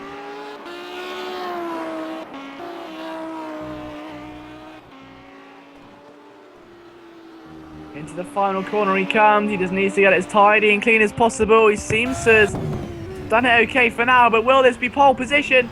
Will he get another shot? The answer to both questions. Not quite. No, he doesn't get it. He takes out 3/10. He's still 4/10 down, and the session is over for him. Agsvarti's still on the circuit now, and he's twitching all over the place. He's doing everything he can, but it's not quite enough. Really trying to bring the fight. He's got Sean 24 up in front of him. Perhaps now going to be the difference maker in this qualifying session. We've got Lolin Fox, who's out of the session in P4. Jamie 1's finished. Seekum also. Then Van Panther. Sean 24's approaching the final corner now. That is the man who... Oh, a bit of a wiggle there.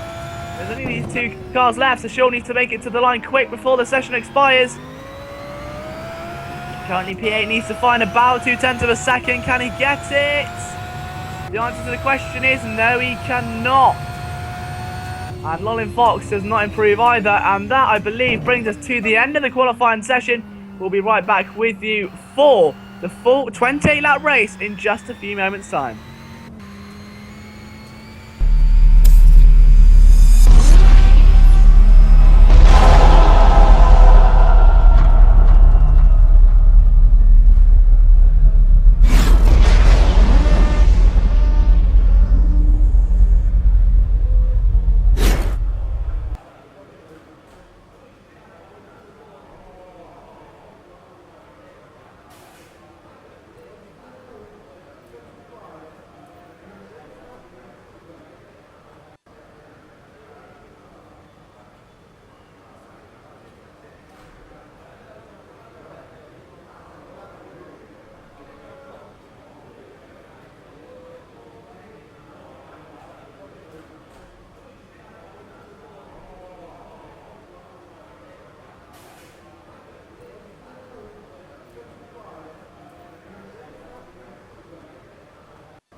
welcome back to the finale of the Simraceway Sunday Race-Off. We're about to get underway here at the circuit of the America, and what a race it's going to be as well. So much can happen here in such a short space of time. We've seen it before.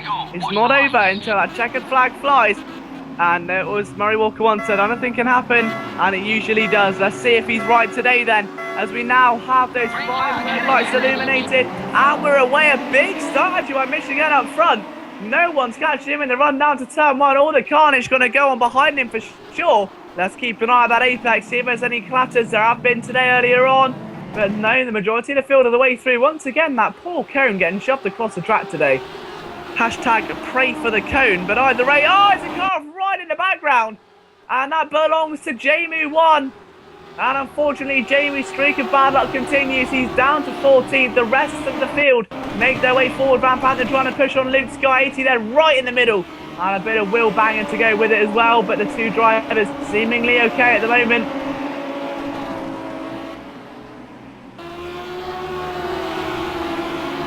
As they made their way through.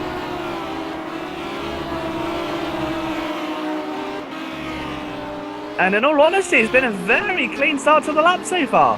Haven't really been too many incidents. Everyone's single file. We've got Lolin Fox trying to chase down Anxiety. The P3 with Seacom not too far behind.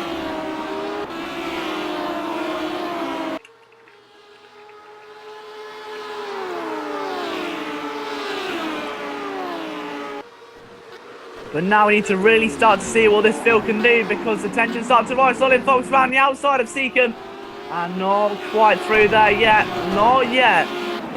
It's coming. You can almost feel it on the horizon. There's going to be some sort of explosive manoeuvre. The field's still very tightly packed here. Halfway around the opening lap. We used to see maybe a couple of incidents by now, or the field spread out into their little groups, but not today. A very tightly packed bunch. So Lolin Fox now P5. Being pressured there by Daniel C in 6th.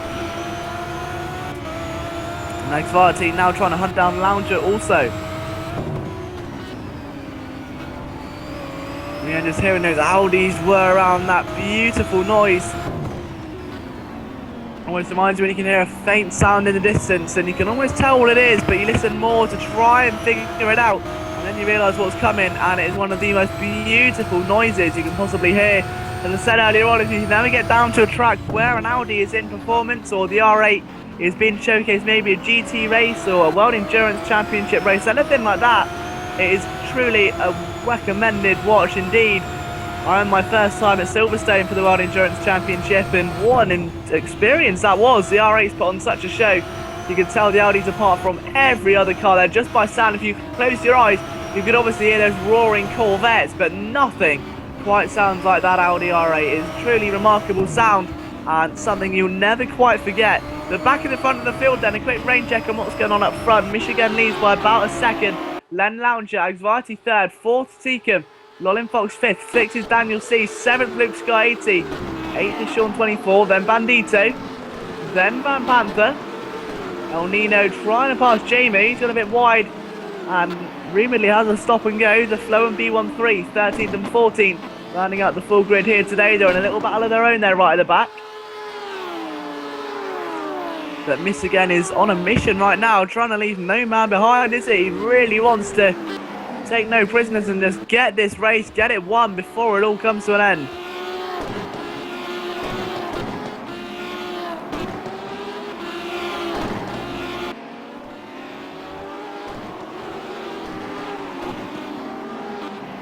And just listen now as Anxiety gets a lot closer to Lounger than perhaps he first thought.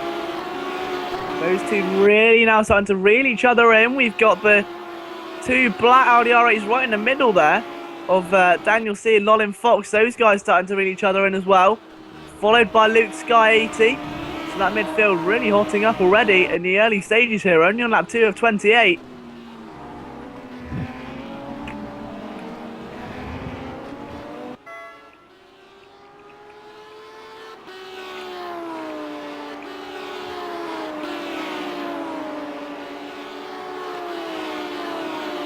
As they cross the line to start lap number 3, still Michigan leads, and taking a look at lap times, a 2:05.9 by Michigan and 2:06.5 from Agvarty, so that battle already seems like Agvarty's fighting a losing war at this early stage. Of course, it's a long afternoon.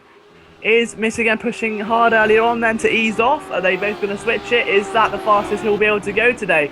We just don't know yet. No one can read the future, or if they can, they should get involved in Sim Raceway, because it will make my job one heck of a lot easier. But the point is today that Seacombe, especially now attacking Lounger, no one knows who's really going to win this race. The field's still very tightly bunched, and all the way back to 13th, there was only 17 seconds. And looking at the main pack, which is back to the Van Panther, 10 seconds between 1st and 10th. So roughly, if you average it out, it's about a second between each car. Not bad at all when you consider 3 laps of racing with cars like this, drivers as quick and as skilled as this. We're used to seeing 1 leader break away, then about 2 or 3 cars, and then single file the rest of the way. But not here today. We are seeing an absolute war, and the poor circuit, the Americans, transformed into a battleground once again. As Sean 24 looks up the inside of Luke Sky 80, but he can't quite get it done. He'll be on the outside line for the next corner.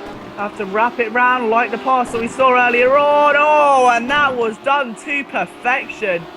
Move of the afternoon so far. Sean 24, although he may lose it though. No, he doesn't. He seals the door shut. Luke Sky kind of left scratching his head, wondering how he couldn't get that job done. He had the momentum, he had the line, but he just couldn't quite have the presence to shut it. Sean 24 makes a very impressive manoeuvre over Luke Sky to take P7, and now looks to try and catch Daniel C in P6, about 1.3 seconds in front at the moment, so a little bit of distance between them.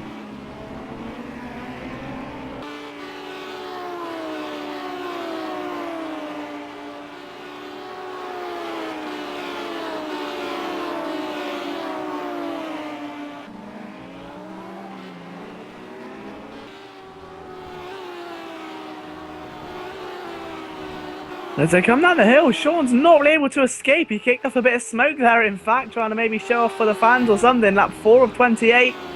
Luke Sky, Bandito and Van Panther, all now starting to catch them a bit. Especially as they go through that S's section of the circuit. It's a beautiful part of the circuit here in Austin, and it's just a really impressive bit of tarmac, in all honesty. Great bit of circuit design.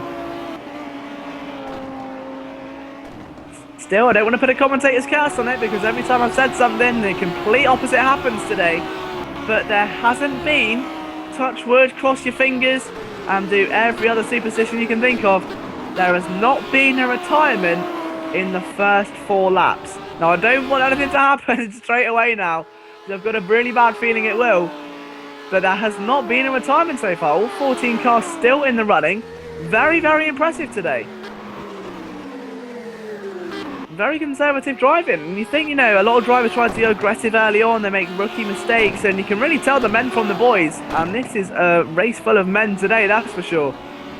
No, I've jinxed it! I have jinxed it! And Luke Sky 80 spins off and he carries on. Please don't scare him. I think I should stop talking about things like that, to be honest. Oh, the commentator's curse does exist. If ever there was a better 30 seconds to showcase it. Luke Sky carries on, but he's down to P11. That's another yellow flag. Oh no, it's Sean 24's off. What have I done?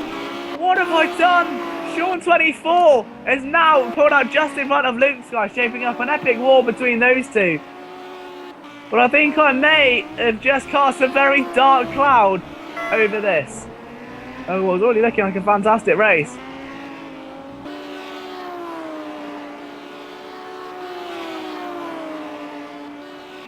Sean with a bit of a wiggle there as well. Luke Sky looking to continue, but there's still no DNF. I was kind of right.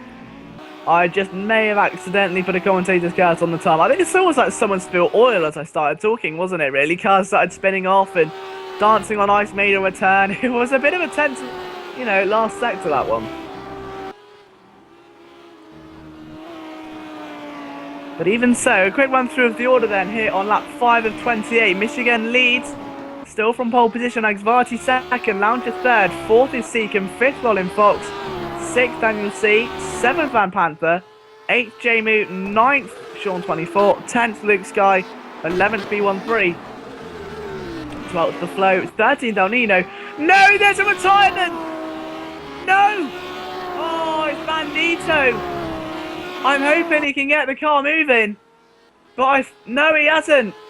And it was on lap number 4. I've actually called a commentator's curse.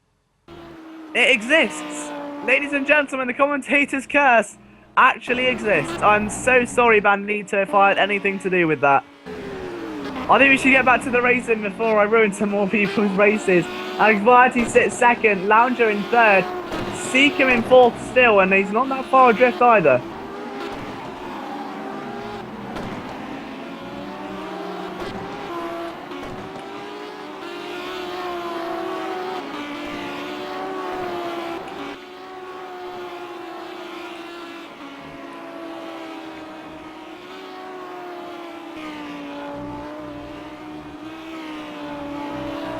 So as we take a look at what really is going to happen to Michigan up front, 2.9 seconds. He was lapping very, very quickly early on. As I said, that pace seems to have evened out now. A 206.295, a 206.5, still a few tenths quicker, but nothing major compared to what we saw early on. There was a dominant opening lap or so, and since then, never been able to repeat that same kind of dominance.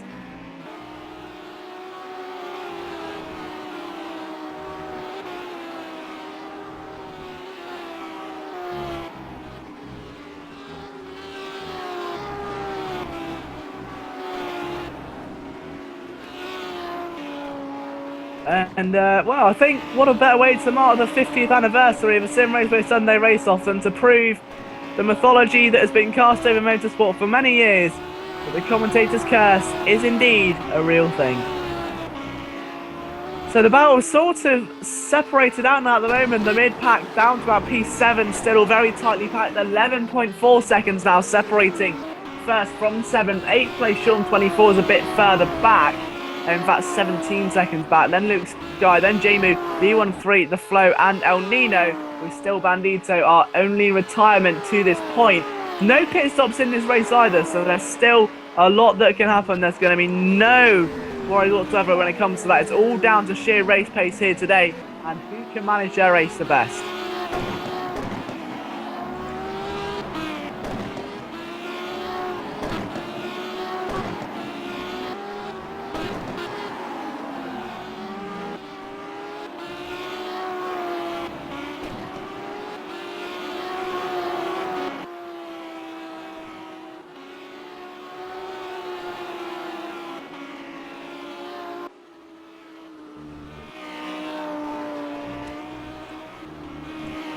So, taking a look at about the middle sector, actually, right now, as they just make their way towards the end of lap number 6, and where the back markers, so to speak, are navigating their way through, there's a lot of tyre marks and skid marks. In fact, this coming out of turn number 11, so about halfway through this 20-corner course.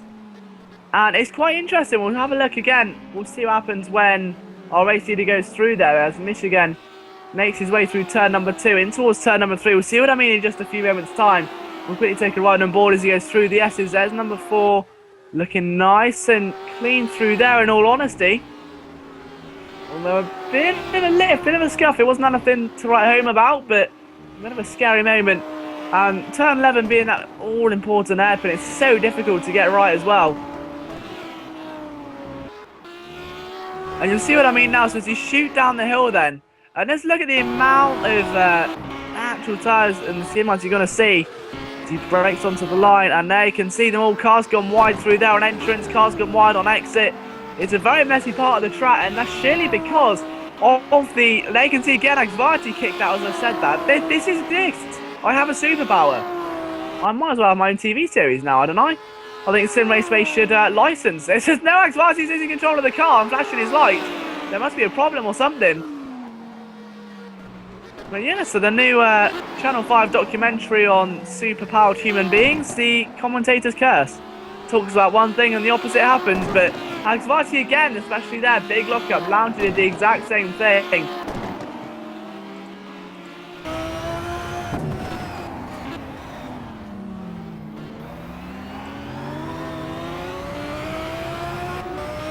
But Lounger is pressuring anxiety right now, especially through this very tough part of the track indeed. The wheel almost locked to about 70 degrees through there.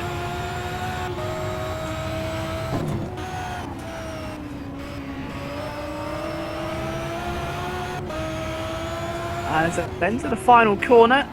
Axvarti goes a little bit deep, but Lounger is going to surely get a better run. Or at least get a slipstream. Further behind me, still with Van Panda and Daniel C. Those guys have been at war since the very beginning, and it's now lap 8, so 21 more laps to go until we can call it a day here at Circuit of the Americas and draw an end to the first 50 Sunday race-offs.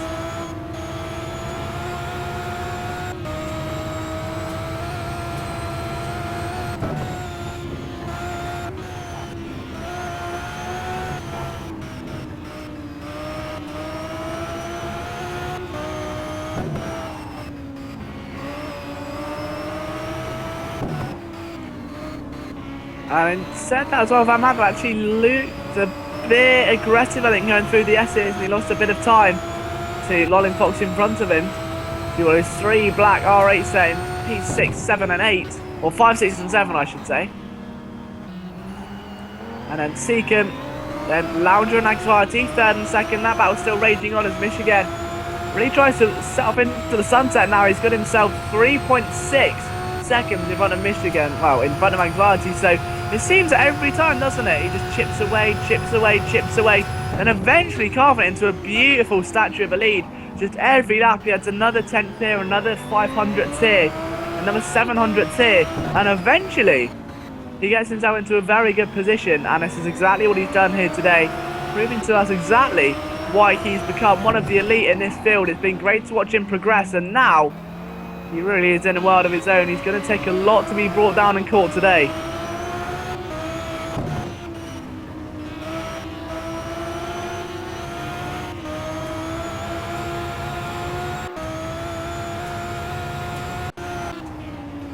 Now look at Lounger still trying to put some pressure on Axvarti as we're going towards the final corner. Axvarti chasing his arguably one of his best results in a long time.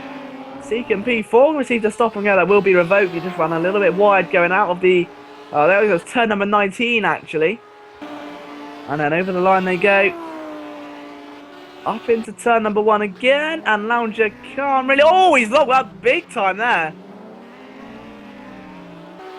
And that really is a sign of struggle today as we almost hit the double digits mark.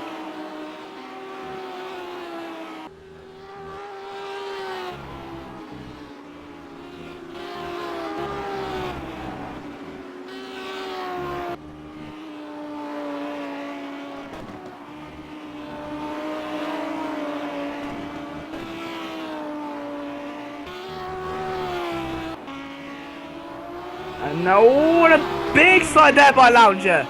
He really is wrestling that R8, isn't he? He's running it ragged around this circuit today.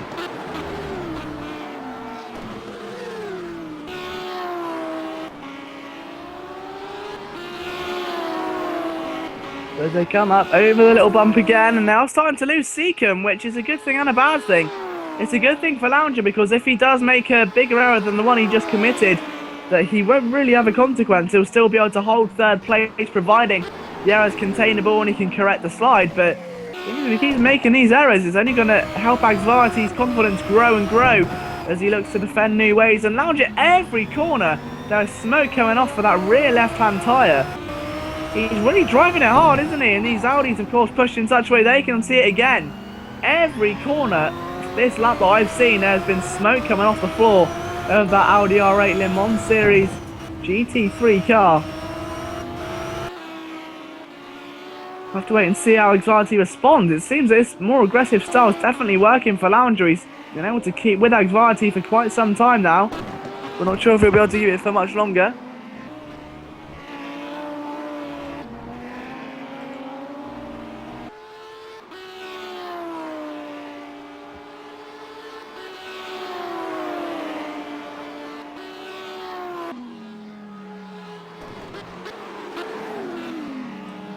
But still, the order remains the same then. So a quick run through once again as Lounger runs wide at turn 1.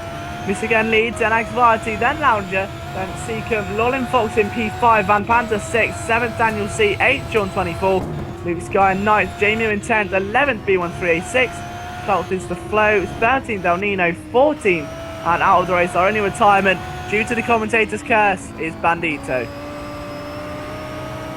still the main action on the field taking place in that second and third fight with Agvarti and Lounger. And I can't really see any signs of it letting up soon. But we'll have to wait and see how things shape up. It's not really looking like it's going to suddenly explode into action. It's just really a case of how long can Agvarti fend off. He's done a very good job at the moment this far.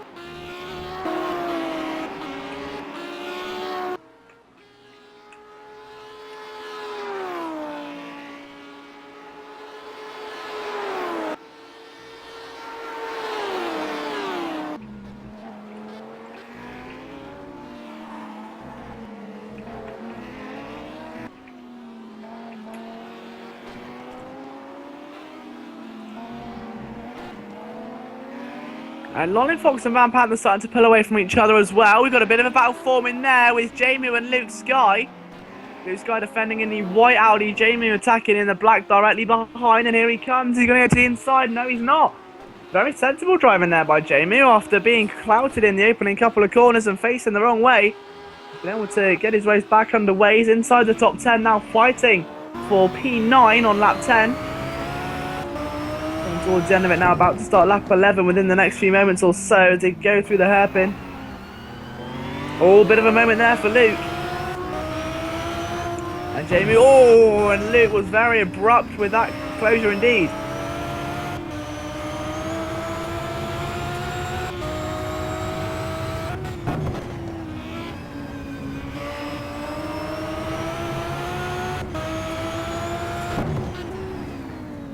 But Jamie's still trying to pressure though. No updates either on the Agvarti battle at this stage. We'll keep an eye on both. Agvarti still leads Lounger in that one. And Jamie still trailing behind Luke Sky in the other one, it seems. Although up the top of the hill of turn 1, he's trying to get a run. He's doing everything he can. I think he maybe even cut the track slightly a bit there.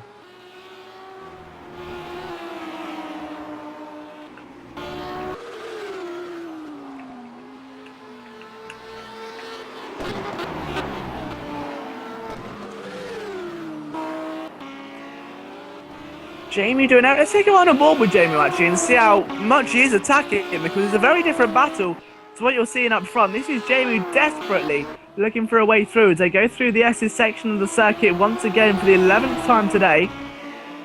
You can see already he's just searching for a line. Luke not giving him the track position.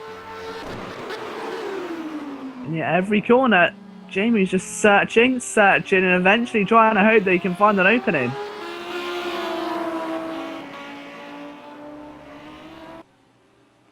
But unfortunately, nothing's quite there at the moment.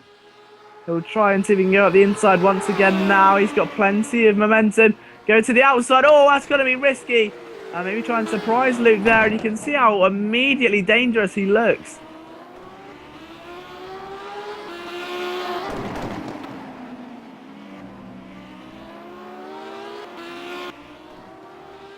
And you can just always feel the tension, can't you?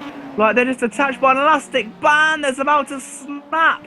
And a bit of a nudge, and it has snapped. The elastic band has snapped. And Luke Sky, I'm sure, well, Luke Sky's anger may have snapped as well, because he will not be a very happy bunny inside that cockpit right now. That was a nasty knock, and he's now down outside the top 10 in P11. He's got a lot of work to do, unfortunately, for him. There shouldn't be any damage to the car, but not really the way you wanted to end your lap, just almost here at the midway mark. Lounger and Agvarti, same story, morning glory, as the Oasis song goes. Still second and third, Agvarti still defending marvellously well.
And still just trying to spectate, I've noticed with the Lounger and Anxiety battle, there's a certain Mr. Seacombe who's creeping up the back stairs to make that a three-way battle for second place. This is going to be a lot of fun to watch as we approach the mid-race point.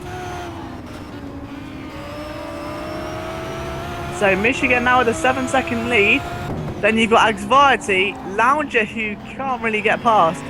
And now the added threat of Seacombe. I'm wondering, what has Seacombe got in store for us? Is he going to be another sort of Lounger performance? Can he get himself into an attacking position and not convert? Is Lounger as good as defending as Anxiety? Or is he as good as defending it?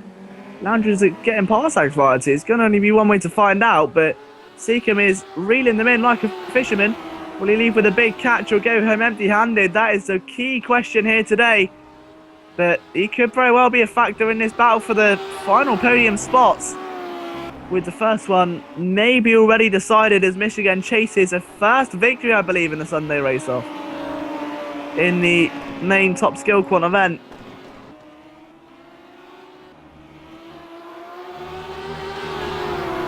But what a race here to signify the 50th anniversary mark. Lounger and Anxiety have done a good job so far, battling away and giving us some very nice entertainment.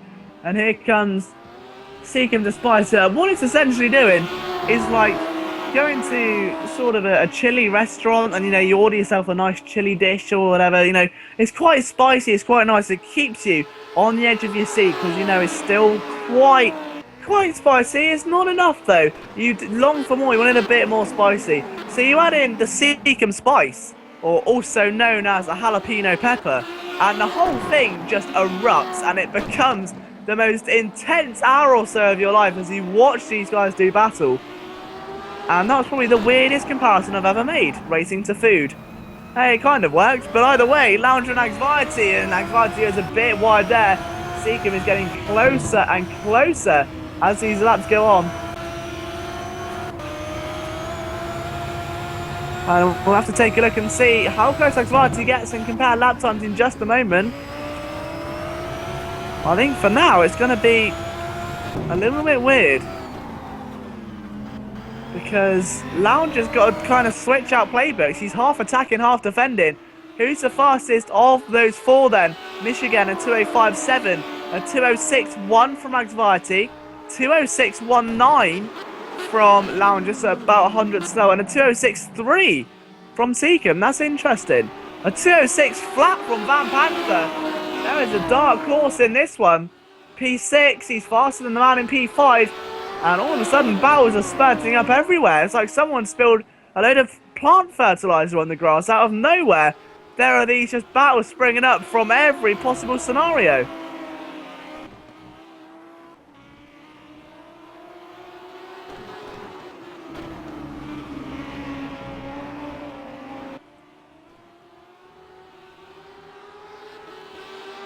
So, just taking a look on board here with Seacombe as well, as he really does try to reel in these two cars. Anxiety looks to the inside, finally, as Lounger's passed him. Lounger's finally got it done around the outside. Anxiety doing everything he can to come back. And I don't think he's got enough.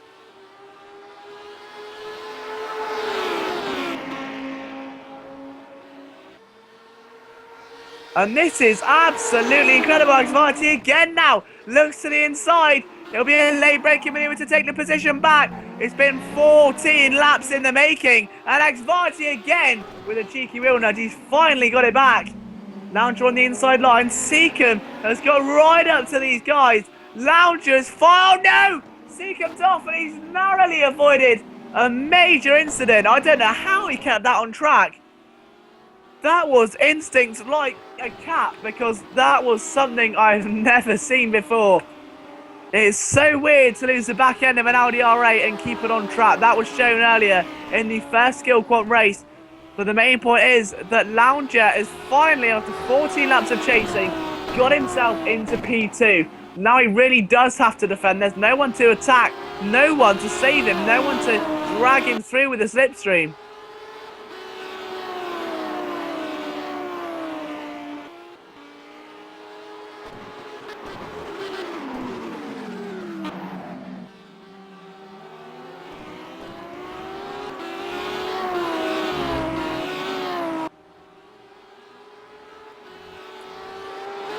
Right now, I think all three cars have just decided to take a breather. It could very well be the calm before the storm. Van Panther was faster than Lolling Fox again that time round.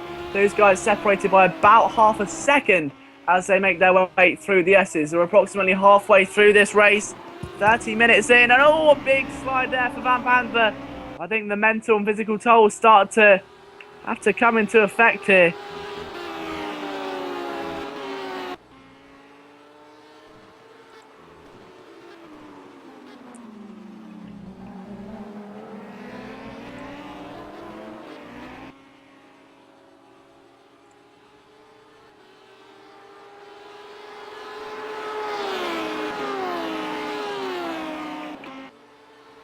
And a bit of action as well, even behind there. That is Daniel C and Sean 24. So Sean now is getting a bit of the action. So I have to wait and see how that one pans out. But in all honesty, Sean could be in for a very impressive afternoon there from P8 if he can catch Daniel C in time.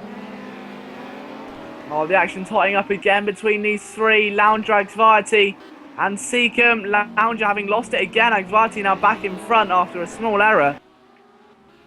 We'll have to wait and see if perhaps there can be a bit of capitalisation.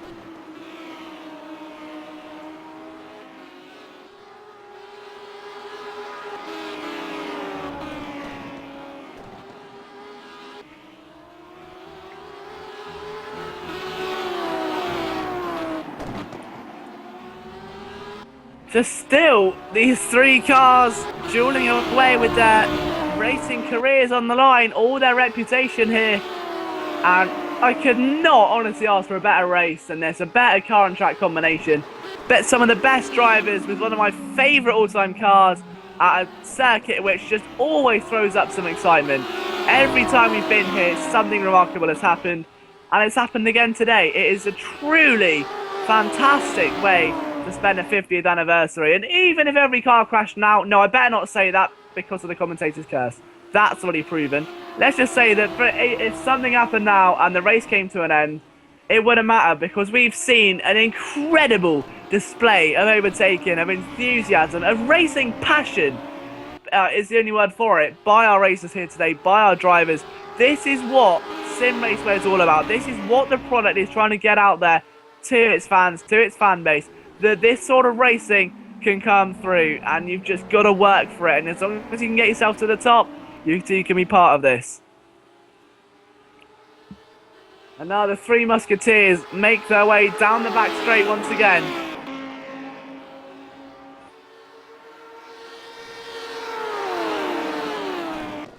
So Lolling Fox still coming under pressure there from Van Panther as well. Those guys finally interlocking battle as Van Panther gets into full attack mode after a few sterling laps of some sheer pace by him as well. We'll keep an eye on that battle as once again Lounger and Anxiety go at it.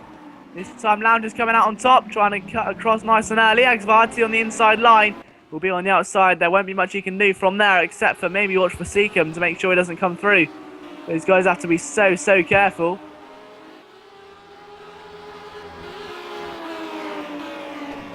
And all they're so close, and look how close as well Seacombe got to them.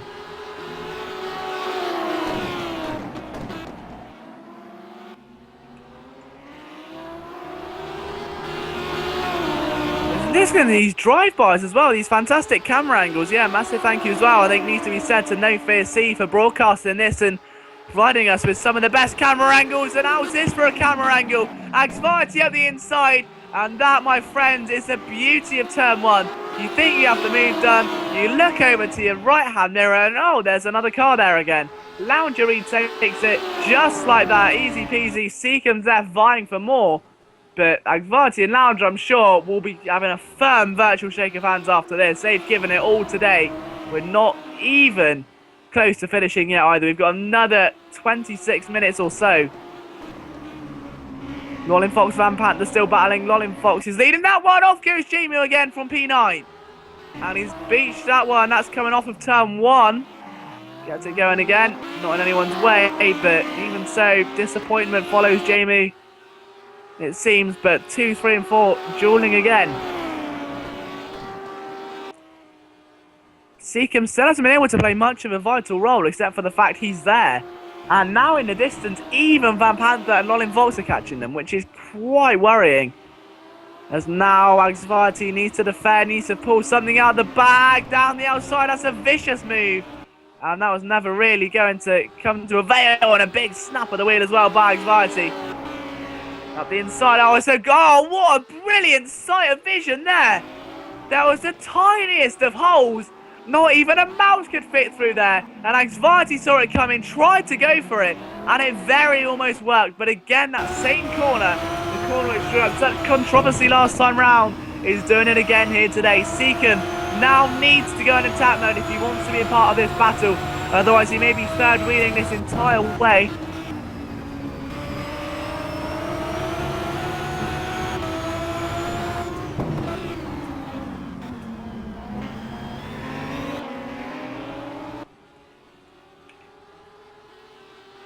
So across the line they come. Let's check lap times alert. Lounger at 206.6, 206.7 for Anxiety with a late dive out. He has to get it back inside if he wants to avoid contact. At 206.6 as well from Seacon.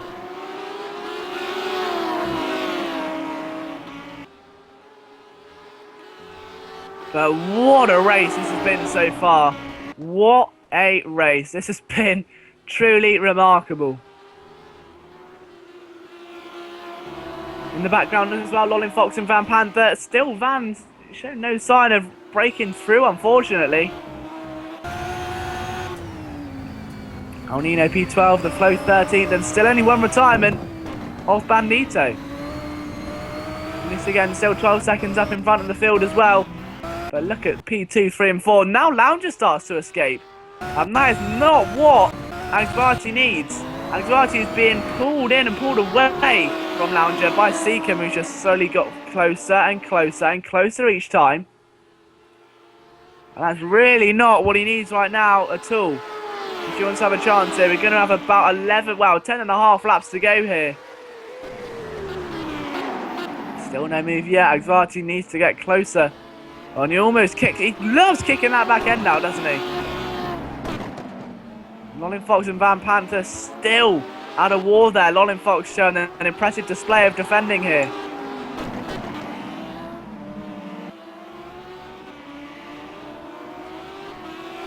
So I'm utterly blown away with the quality of racing I've seen here today. It really is something else.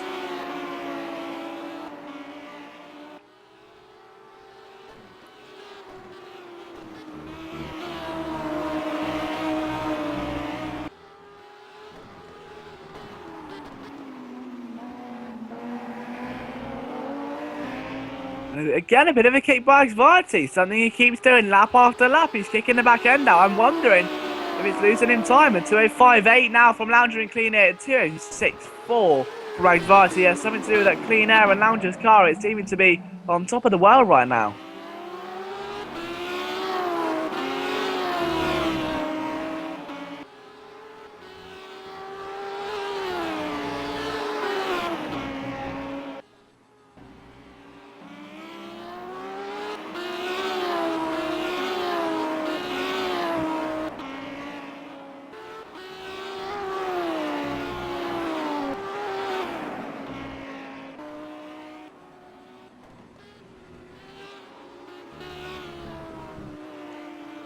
And just taking a quick look through the field as well. I'll give you a quick roll call of the order. Michigan leads, then Lounger second, third for Anxiety, fourth place for Seacon, who had a bit of a nose there. Van Panther P5. What's happened there? Because Lolin Fox has received a penalty. Lolin Fox doesn't it. Oh, he's out! Or is that the penalty he's serving? We'll find out. No, he's out! Lolin Fox is out of the race. So I'm guessing the stopping a penalty was going wide, so he must have had an incident somewhere down the line. But now Van Panther's in Clean Air, that's going to help him out greatly. Sean 24 P6, 7th for Daniel C, 8th Jamie 1, 9th B1386, 10th for Luke Sky, 11th El Nino, 12th is the Flow, and now out of the race and joining Bandito is Lolin Fox. And don't forget guys, if you want to get involved in an event like this, you want to be featured here on the Simraceway TV YouTube channel, or you want to just get involved with a racing community which really does love and you share the passion for the same game, it's very easy to do. Every Wednesday, the race of the weekend begins, which acts as a qualifier to the Simraceway Sunday Race-Off. It's a hot lap event which sees the top 14 from each skill quant advancing to the Sunday Race-Off. So unfortunately it will not pay any dividends to qualifying. You'll still need to qualify on the Sunday except for special circumstances. So the idea is you qualify on the Wednesday, you do as many hot laps as you can, get yourself as high up in the leaderboard, and then by the time you qualify, you're around people as evenly matched as you, where you race in the Sunday Race-Off, which is broadcast live on a Sunday here on the Simraceway YouTube channel. And that is where you can make a name for yourself like a certain Ace O'Collar, and like very well Michigan could do. He's led 20 laps now when he comes towards the end of this one. And that is something not many drivers here in the Sunday Race-Off can say they've done.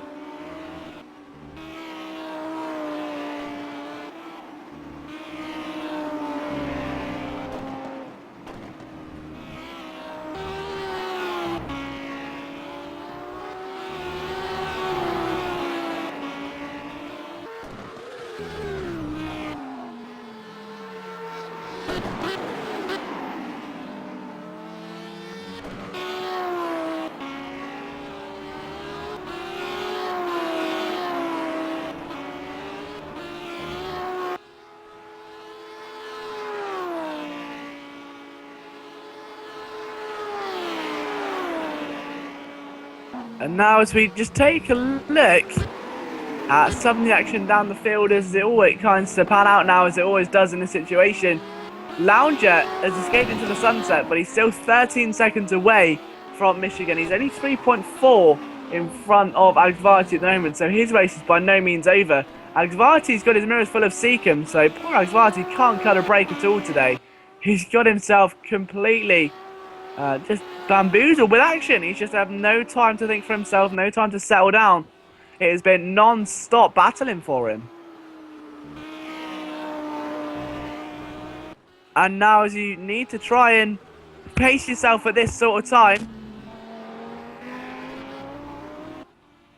Jamie 1 in 8th, B13 9th, Luke Sky 10th there for a recovery drive. He wasn't exactly the happiest guy after, remember the infamous rubber band incident. He was tied with Jamie 1, I believe. The two made a bit of contact. Luke Sky took the brunt of the impact and unfortunately sank outside the top 10. He was able to get himself back in there as we approach the closing moments of this race. We've got about 9 laps to go here.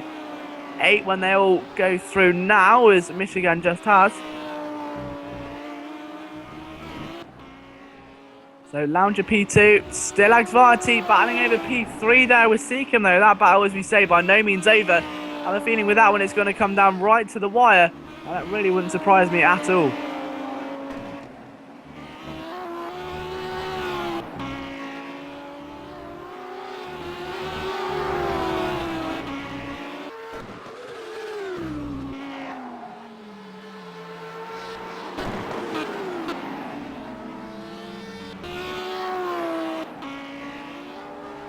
A bit of a, again, Agvarti in that back end, honestly.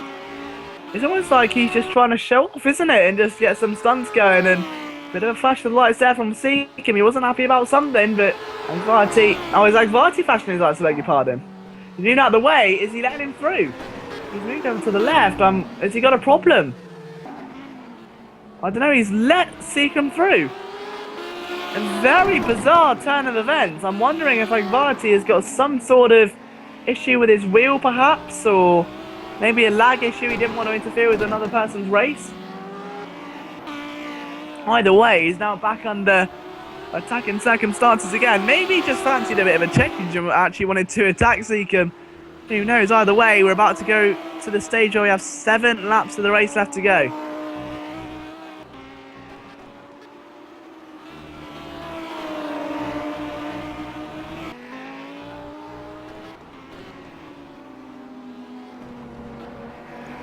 So onto the main straight, and let's see if Agvarti can get a slipstream, maybe run into turn 1. Haven't seen that many overtakes into the first corner here today. It's been quite quiet up there, so not the most ideal viewing point if you were to buy a ticket. Seems that cars can't seem to get the traction. There was that one move earlier on with Lounger and Anxiety. Lounger went straight through the inside. And obviously, when you go for a move on the inside with an apex that tight, you just shoot over it and end up going wide. And Seacom received a penalty there. That's for a cut. I'm sure that will get revoked.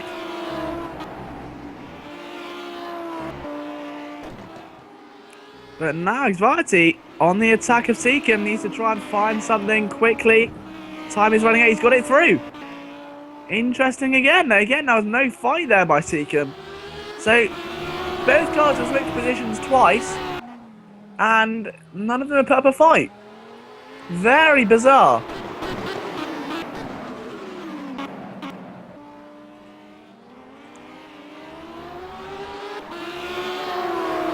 Anxiety flashes his lights again. Now, I'm not sure if this is racing respect or they just don't want to take each other out after 45 minutes of truly intense racing. Lounger goes to the inside. And, I'd say Lounger's up the road actually, but I meant Seacom go to the inside. Couldn't get anything going, and Van Pander's only back there. Again, doing a Seacom, just creeping up the back stairs. He's not that far away at all now.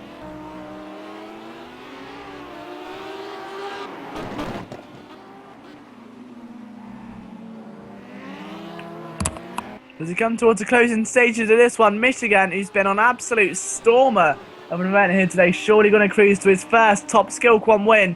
And what an event when it's going to be to win the Big 50. He's going to surely go into Simraceway CV. We'll see how he does in the final 5 laps or so.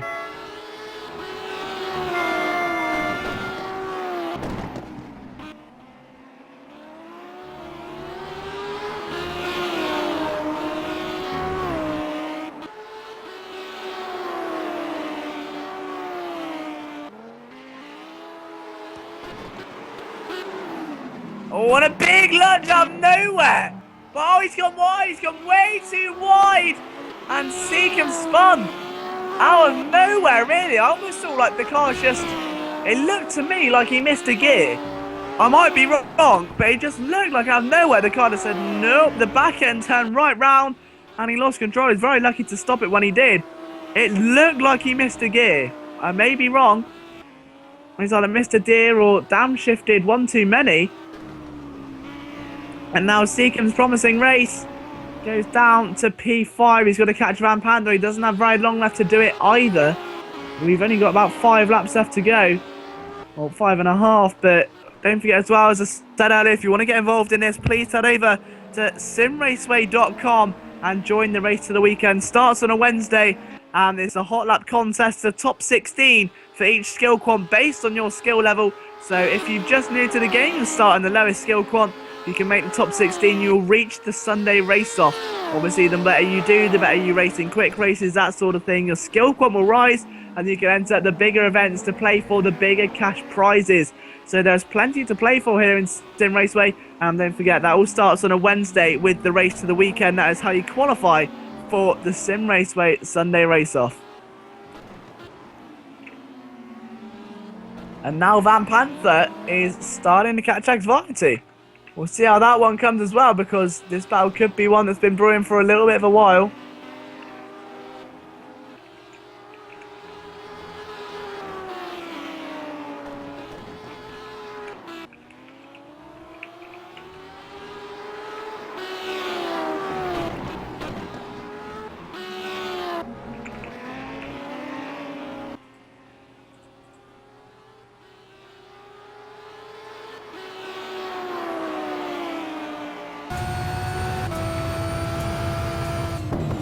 So 5 laps to go then. 48 minutes of action so far, and it's still looking to improve as well. I think we've seen the main crux of the action. There's still maybe a few twists in the tail. It's not entirely over yet.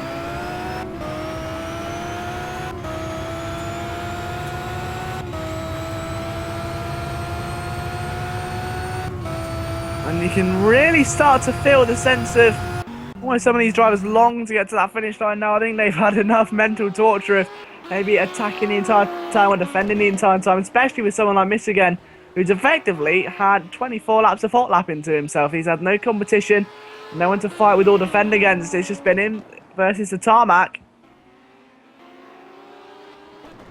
It'll be interesting to see how he kind of handles himself in these final few moments.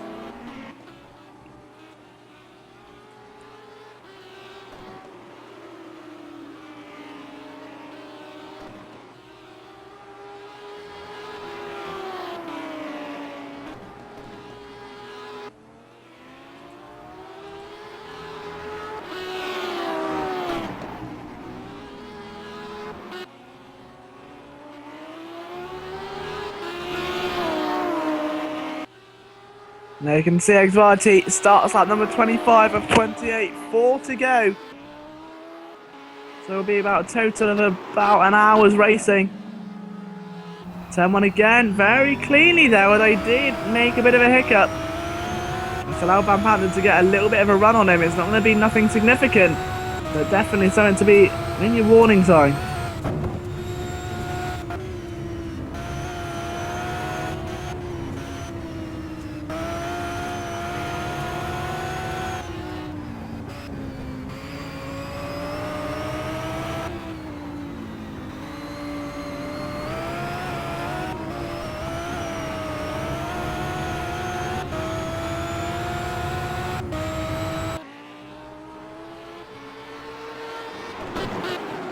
So a quick run through of the order then. On lap 25 of 28, we've got still Michigan that leads, then Lounger, then Xvarty, followed by Van Patten. Still the closest action on circuit is between those two drivers. P5 is Seacombe after that big incident, turn number 1. He has been slowly caught by Sean 24 actually. They're only 1.6 seconds apart. As I said, there still may be a few late twists in the tail here. It's not all set in stone. Daniel C, P7, Jamie in 8th. B13 in 9th, 10th is Luke Sky 80, 11th El Nino, 12th is The Flow, 13th and out of the race is Rollin Fox, and joining him in the paddock is Bandito. But to be fair, I don't want to put a commentator's curse on it again, but come 3 laps towards the end of the race and to only have 2 retirements is a very big thing, so a massive well done to every single driver who's participated today.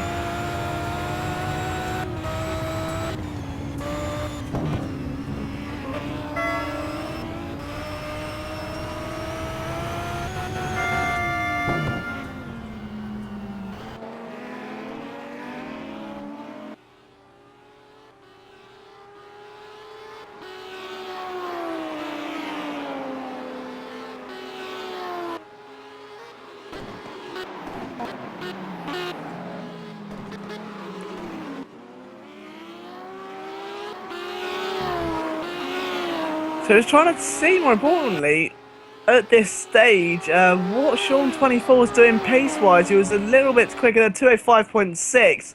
Seeking a 205.8 after a bit of an error. I think there may have been a bit of a latency issue there for him, maybe.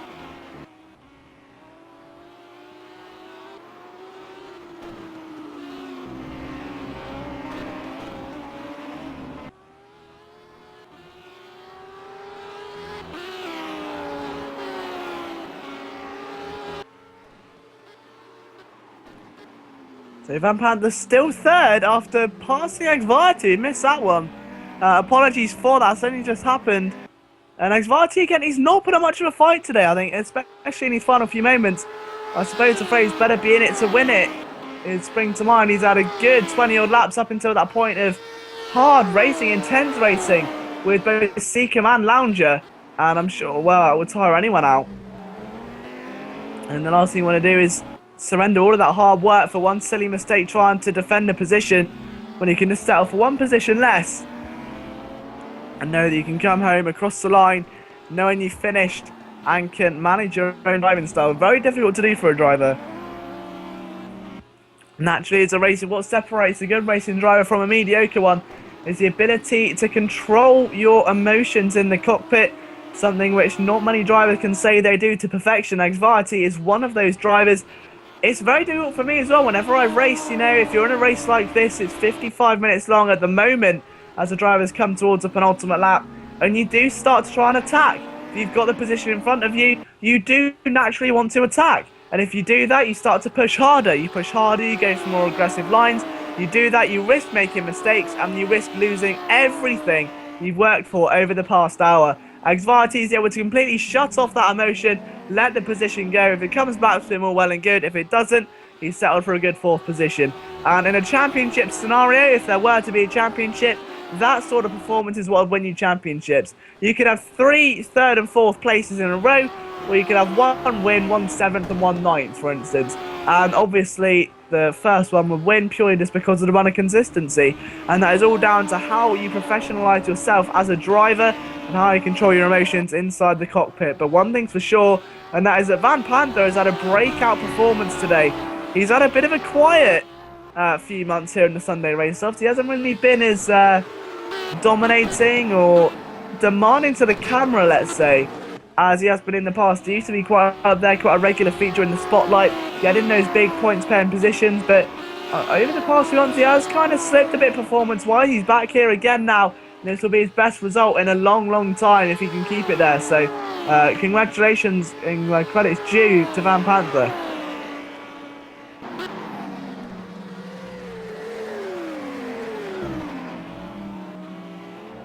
As he says, not long left at all now. Drivers just really, I think, more trying to take control of their race and not do anything silly.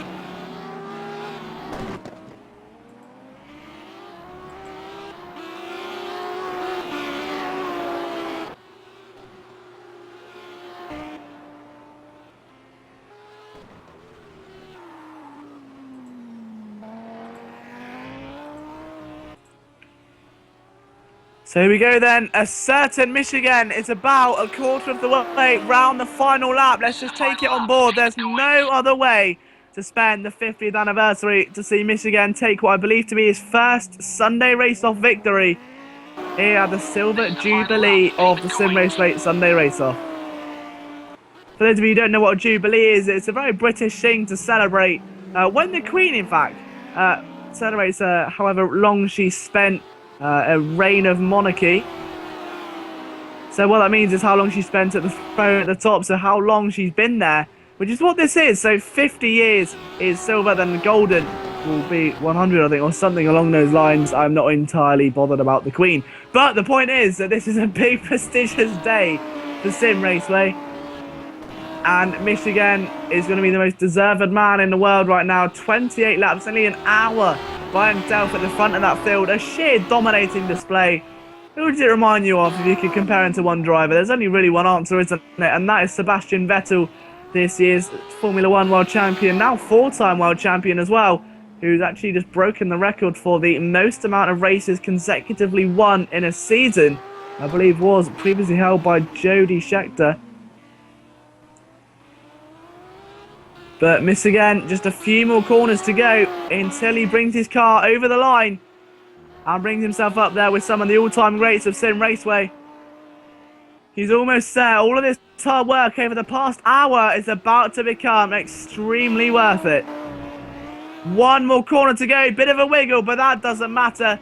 He could kick those tyres out all he wants. In fact, with 15 seconds, he could do a donut and cross the line. Michigan is going to be your winner for the 50th week anniversary of the Sim Raceway Sunday Race-Off. What a perfect drive. There's no other word for it. Not a single foot wrong. Perfect drive by Michigan. And he really has asserted himself as one of the best in the business. Lounger, what a performance there. His best result in a Sunday Race-Off for P2. Again, very deserved. And he put up one heck of a fight for that one. Van Panther, his best result in a long time for P3. Anxiety takes P4. Does he? No! He scuffed it. He scuffed it. He's down to 6th. He's had a dreadful mistake. He span, trying to do a donut across the line, lost control of the car, and lost the position to Seacombe and Sean 24. So Seacombe, who was 5th after the mistake at turn 1, now finishes 4th. 5th for Sean, 6th for Anxiety, 7th for Daniel when he crosses the line, 8th for Jamie 1, 9th B13, 10th there for Link Sky 80 when he gets there in the end. El Nino in P11, nice strong performance there for him. 12th will be the flow, then out of the race will be Lolin Fox and Bandito. Don't forget, if you want to get involved, head over to simraceway.com to join the race of the weekend this coming Wednesday to see yourself potentially featured on the Sunday Race-Off broadcast here on the Sim Raceway YouTube channel. It's a hot lap series, so get yourself in there, download the car, get the track for free, and simply see what you can do. Who knows, you may very well be the next Michigan. But from myself, Liam Jenkins, thank you so much to our events organiser, Kosako, for making these last 50 weeks arguably the best of my commentary career. Thank you to No Fear C, who's put on a splendid display of camera work again today. To the drivers for making it all possible, and to you, the viewers, for giving us such a fantastic 50 weeks of racing and entertainment. You guys are the reason why I love doing this so much, to know that you enjoy these broadcasts, and I can't wait to see what the next 50 weeks has in store. From myself, I'll see you next week for the dawn of a new era. The next 50 weeks are about to begin. See you next time, guys. Have a good one.